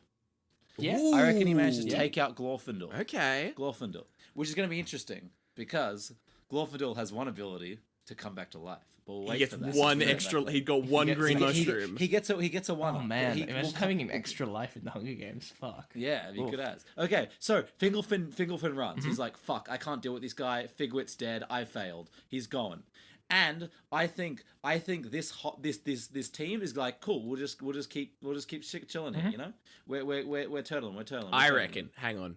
I reckon they start running out of food. Yo, what? I reckon they're going to run into some issues with that because if you remember, the jungle is not very nice for food. That's a good the point. fish and stuff down at the beach are very. Ooh, do you think they go for the fight? I don't think they go for the fight. I think that I think they're planning ahead. They're trying to find a way to sneak down and do some stealth fishing. I reckon they get some Okay. very long pieces of string. And They you've just- now got Galadriel stuck 1-on-1 with Thranduil, who's likely to double cross at the first opportunity. Ooh, fuck yeah! I reckon they go for that. They release down there. They go to get food. They don't trust each other that much, but they go and get food because they need that fishing.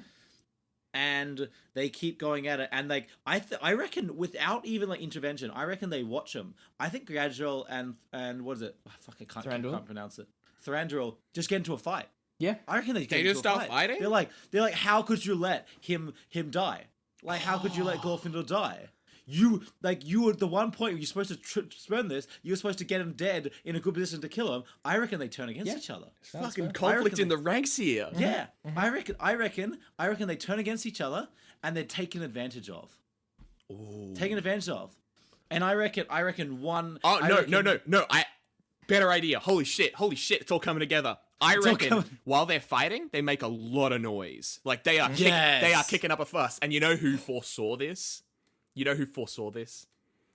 Gladriel and fucking who's the other one who can see into the future? Glorfindel's dead. Glorfindel's dead. Gladriel foresaw it. Gladriel knew that this was going to happen. Separated.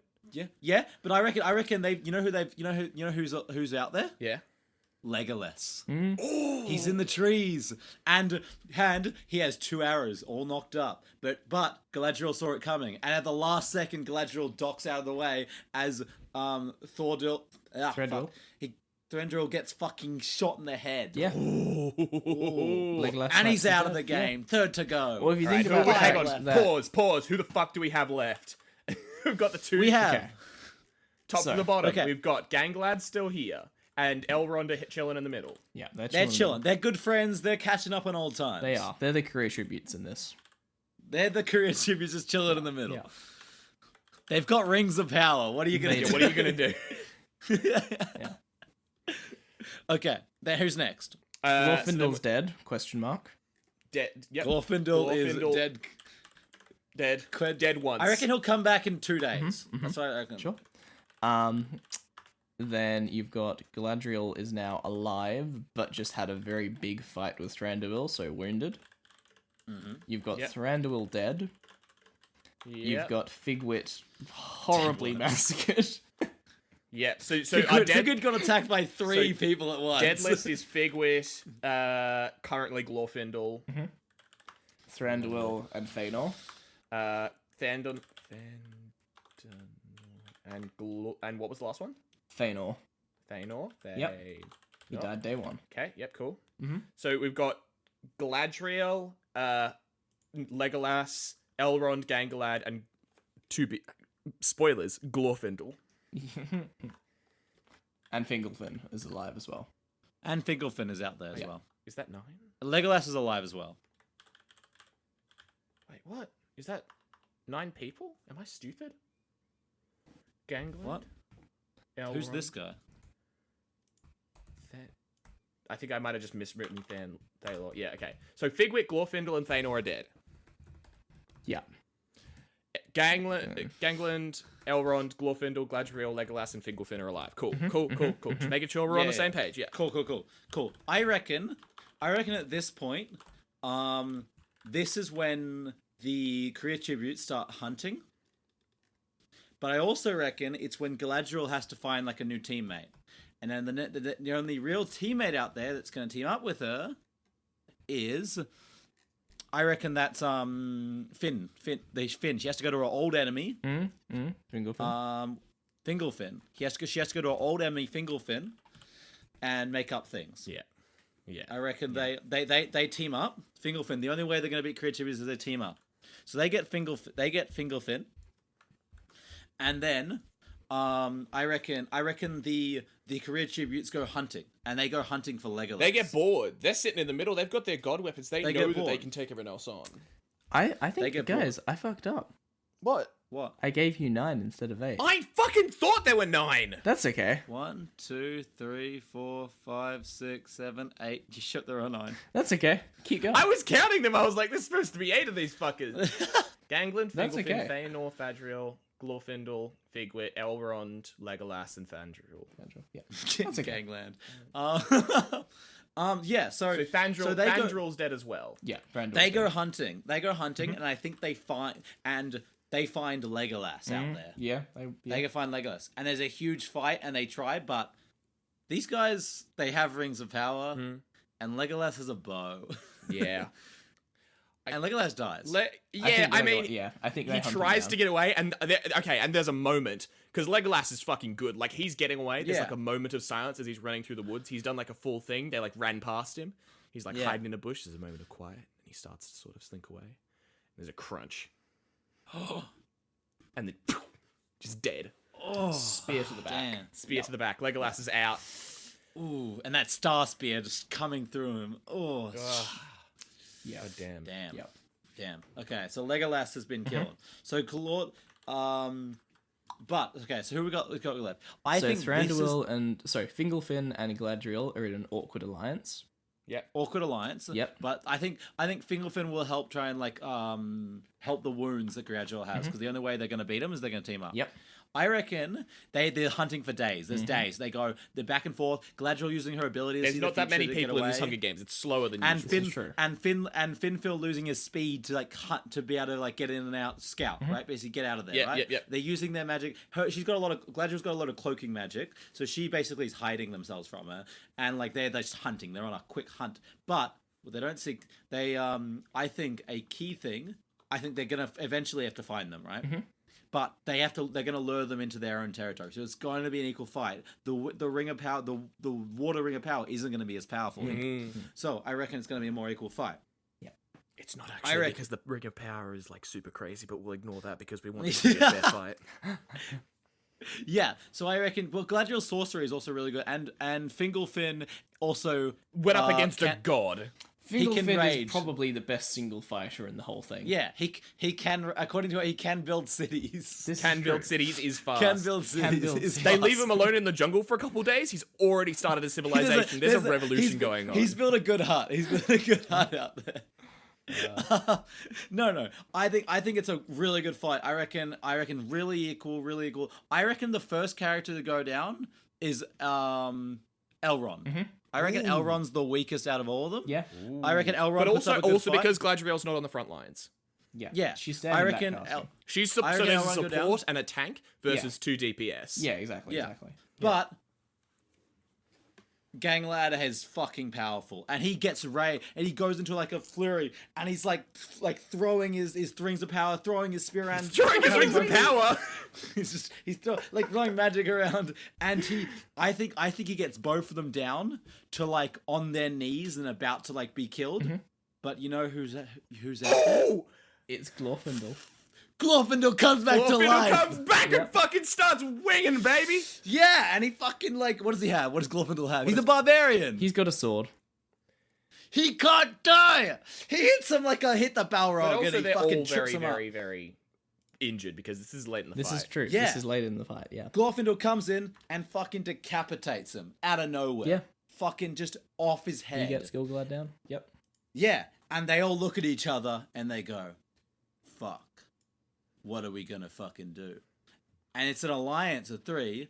I reckon. Pause. I think Fingelfin's has gotten a mortal wound. I reckon he's dying. And Fingelfin's Gladriel, dying? being in the alliance, wants to give him some healing magic, wants to, juice him back up. But Glorfindel says no. Glorfindel stops her. He's not part of this. He's not part. He can't. Someone has to die. We can't finish with everyone here. Glorfindel got hit in the neck by the spear. His Achilles' neck. Fingelfin, you mean? Fingelfin, Yeah. sorry. Yeah, Fingelfin got hit I in his fucking Achilles' hate you neck. so much. It's fucking Achilles' yeah. neck. He got Piece hit of in the shit. Achilles neck. Yeah. He's got a small nick in his neck. No, by a small nick, his neck is like half out. I was gonna Just say, like- by a small nick, you mean a spear going through it. Yes, his spear's gone. Like, oh, what if it's like a thing where he's like he had it at his neck, Yeah, he had a yeah. spear at his neck, and then when he cut off his head, A little he stab fell a little bit. forward, Yeah. fell forward and stabbed right through his neck. There's like kind that of thing. scene, that triumphant like da da da da, as like the music raising up, and then it turns and you see just like slumping forward Fingolfin. And that gets a few last words out. He's got some bubbling. He's got like that bubbling blood sort of thing going on. Ugh. Which then leaves Glorfindel and Galadriel. Good. Sorry. What's that from? Shrek. Oh. When Mongo goes down. Oh, yeah, true. Oh my god! Holy fucking shit! I totally forgot about. No, I love buttons, guys. whatever it is. I talk about how much I hate this podcast. Not the gumdrop buttons. There you go. I appreciate how much I've spoken many times before about how much I fucking hate this podcast. There's one thing that I very much appreciate our ability to do, which is to make the most fucking obscure references on the planet. We're talking about fucking babies that have some sort of sentience, and Jude's pulling out fucking Family Guy. I still love that. Yeah. Yeah, it's a talent of ours. It's a talent. Okay, I reckon Galadriel and go, and I think they'll go. Was it? Oh no, it wasn't Fingolfin. Okay, I was okay. If it was Fingolfin left, I would say they're gonna be like, knock, knock, knock. Let's have some battle by combat. Yeah. But it's not that. So I reckon they basically go. I reckon they split up and say, hey, next time we see each other, it goes down. I'm not gonna say anything. Well, I'm not saying anything definite. I'm just gonna raise a question. Where are the rings of power? On the corpses of the fallen. Sitting there. Who knows that? Who knows and remembers that? I'm not saying it. Don't say the answer. I'm just putting that thought into our minds. The most likely candidate to think about the rings would be Galadriel, because she has That's what I'm putting one. forward. She's not the best at combat. She's got 2 water rings. She's got 2 water rings of power. Or she might. We don't know. She We haven't seen. already- We didn't see she- her pick it up. She already Didn't has see her her pick it own up. ring of power, the ring of air. All we saw was after Glorfindel walked away after pointing his sword there. He walked away. We saw her turn her head to the dead body and then And smile in a the little bit. edge of the frame, you can just see the rings on the. her touching her ring Yeah. and smiling. Yeah. Oh, okay, Ooh. okay. So let's picture this out. The middle of a quarter quell in an island in like a small ocean, in a small donut island. They come together. It's lightning. The lightning strikes, and the clouds rumble. They're trying to force a final part. The game makers are getting impatient. Yeah. The bloody, what are they called? The gods? What are they called again? What the- Valor? the- Valor? The Oh, the Valar. Valar, right? The Valar are Valar's the getting bored. game makers in this. Yeah, you Yes! fucking are. Yeah. Hell yes! The Valar are getting bored and they burned. The island is surrounded by orcs They and made a dragons sun. and trolls. They did. They made a sun and put it in the middle. And he said, fight. And they've come together. I reckon who's in the I reckon who's in the battle shape is Glorfindel. He's in full condition. Yeah. He's not only just come back from the he's not only dead. He's better than he was. He's nearly a Malar right now. He's come back to life. I'm and he's gonna a also fucking put this god. forward. I reckon Galadriel has suffered as they're coming out into the final scene and we get reintroduced to them as they're about to begin the final fight. The thunder is rumbling. We're setting the scene.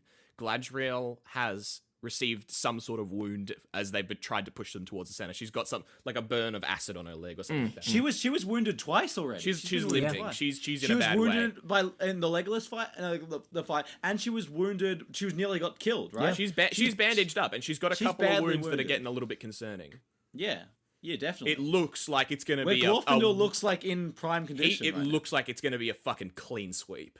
Yeah. And Glorfindel comes. I reckon basically Glorfindel runs in there. He just fucking runs straight at her.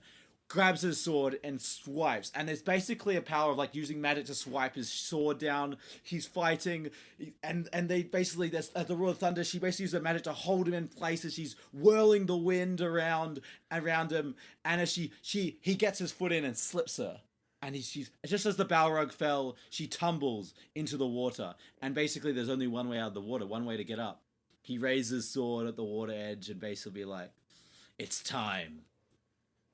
And then she fucking swirls out of the water in a tornado of both water and fire. As she reveals we see sparkling upon her fingers the rings of power which she's collected. Yes, she has 4 of the fuckers now. She has 4 of the 3 rings of power. as she wields her power, as you see it like Lord of the Rings, where she's like going to all like full mode, like full evil queen. And the horses gallop forward. Yes. And she rains fire, wind, and water down on Glorfindel as he tries to hold his sword up to stop it. And he holds for a second. He's holding on his knees. I imagine like, you know the point where like Thor in the, I think it's the Dark World 2 is like holding his hammer and like against like the red of the aether. It's like that. And then he gets swept away. His bones all his bones are broken Disappears at once. back as into his body the storm. burns. Yep. And just flowing down until eventually lying as the storm clears and a gentle drizzle turns into an open sky. She lies there on the shore of the beach, tired, but the winner. She wins. Yeah. As blood drips slowly from her mouth, she just smiles. Yeah. I also appreciate the fact that I think Jude went into this expecting us to just rank them, but we made a whole fucking... No. Fanfic I'll be honest, I had no idea how you were going to take the who would win, but this is one way, and I'm not complaining. We're going to tell a story. Big as Okay, Glorfindel fucking died. He came Yep. second. That leaves Galadriel as our winner. I kind of wanted Figwit to like be the second, and then the other guy just stabs him. But, like, Yeah, that would be pretty fucking good. I think Figwit went out in the most logical way. Yeah. I didn't want taking it. I wanted an epic conclusion to the story, so I was like, yeah, Finkelfin. He's too sexy. He's gotta die. I think the thing as well with the whole Figwit and Fingalfin being together fighting the other three, it would very much be the case of, what's his name? Glorfindel being the scariest fighter in the whole thing alongside Fingalfin, so those two are naturally going to start 1v1 dueling, which kind of leaves Figwit awkwardly standing there with Thranduil and Galadriel, who would just get fucking bam. I reckon he tried to, like Figwit's like going back and forth trying to defend Figwit as between them, and all the attention goes on him, and then that's why he manages. That's why everyone's looking at, and that's why Fingalfin got like the blow in to kill Glorfindel. Yeah. I reckon that was a really good fight. enjoyable. That was fun. It's a good fight. I really enjoyed this episode. I like this whole thing. We got to learn history of Middle Earth. We got to learn about characters. And we got to write fanfiction. And we got to write fanfiction. Yeah. Our favorite. Living by the law, now producing fanfiction. Coming to Check books. us out on Actually, AO3. I see why people write fanfiction. That was Hey, do you really reckon fun. we should speak? Do you reckon we should speak to Sam's publisher and see if they'll take us on? Hey, do you I reckon reckon we we could don't have the legally rights to publish these a characters. crossover between Lord of the Rings and the Hunger Games, two of probably the most protected IPs on the fucking planet? No. Well, I'll be honest, anything is possible in 2021. Oh god damn! 2021, the year of the revival. This is You know our what else- fucking Glorfindel revival. You know what else it's the year of? It's the year everyone should leave a review on our podcast. son of a bitch. Damn 5-star right they review. should, 'cause- They should. If you got this far, if you listen to our on the spot. On the spot, make up an entire Hunger Games. We deserve that. We deserve with twists that paid off. with foreshadowing and twists. God damn.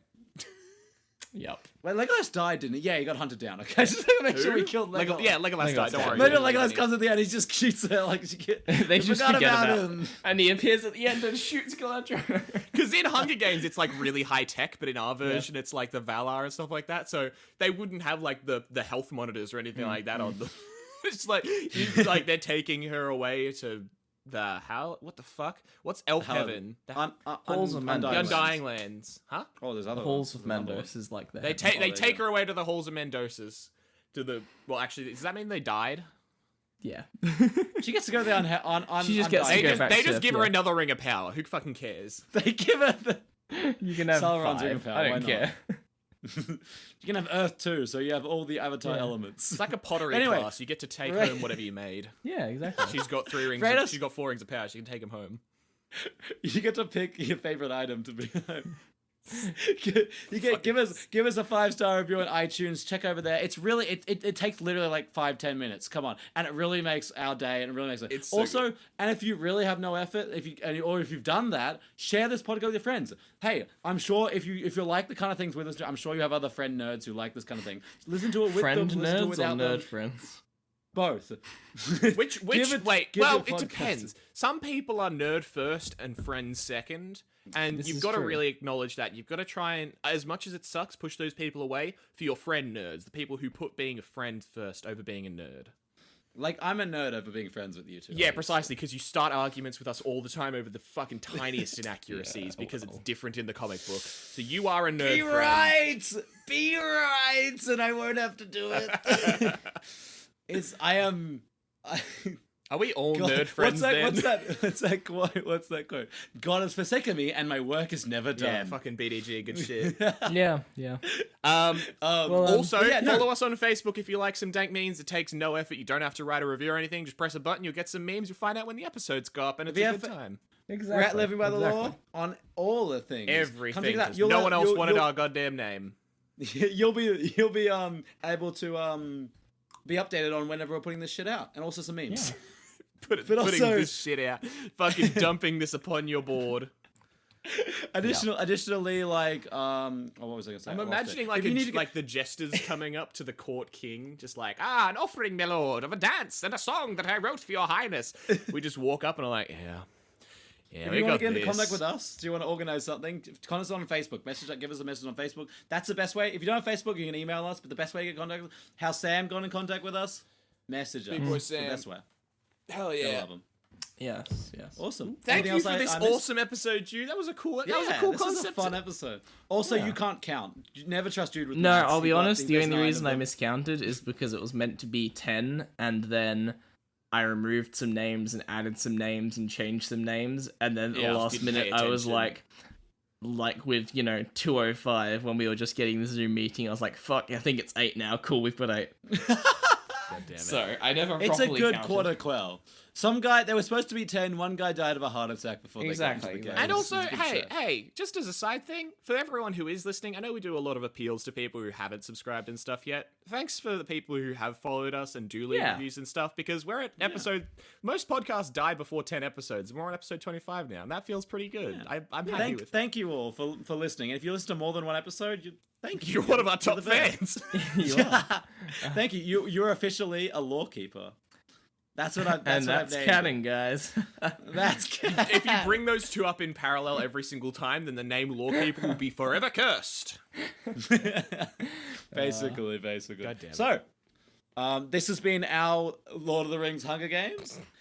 Thanks for listening. Say good night. subscribe for our Good next night. fucking fanfiction. Goodbye. Goodbye. And remember, Guy the Baby Eater. I'll fucking kill you. I swear to God. I will not eat babies. I'm baby allergic. I what's don't like children. You really don't. You know what the next Hunger Games we need to do? Sexual. I'm done. That's way better than I had. What were you gonna do? I was gonna do the Keys of the Kingdom. Oh, I mean, that's also good, but then again, you know who's gonna win. Who's the tallest? Who's the tallest? It's just a height. I can't remember the fucking second age, but I can remember that tallness wins. Yeah, fuck. That's all we need to know. God damn it. Thank you for listening to Living by the Law. If you enjoyed our podcast, please leave us a review on iTunes and tell your friends. The link is in the description, and thank you in advance. Also, follow us on Facebook and Twitter at Living by the Law to keep updated on all the latest about our podcast. We have been, and always will be, living by the law. Thank you for your company, and good night.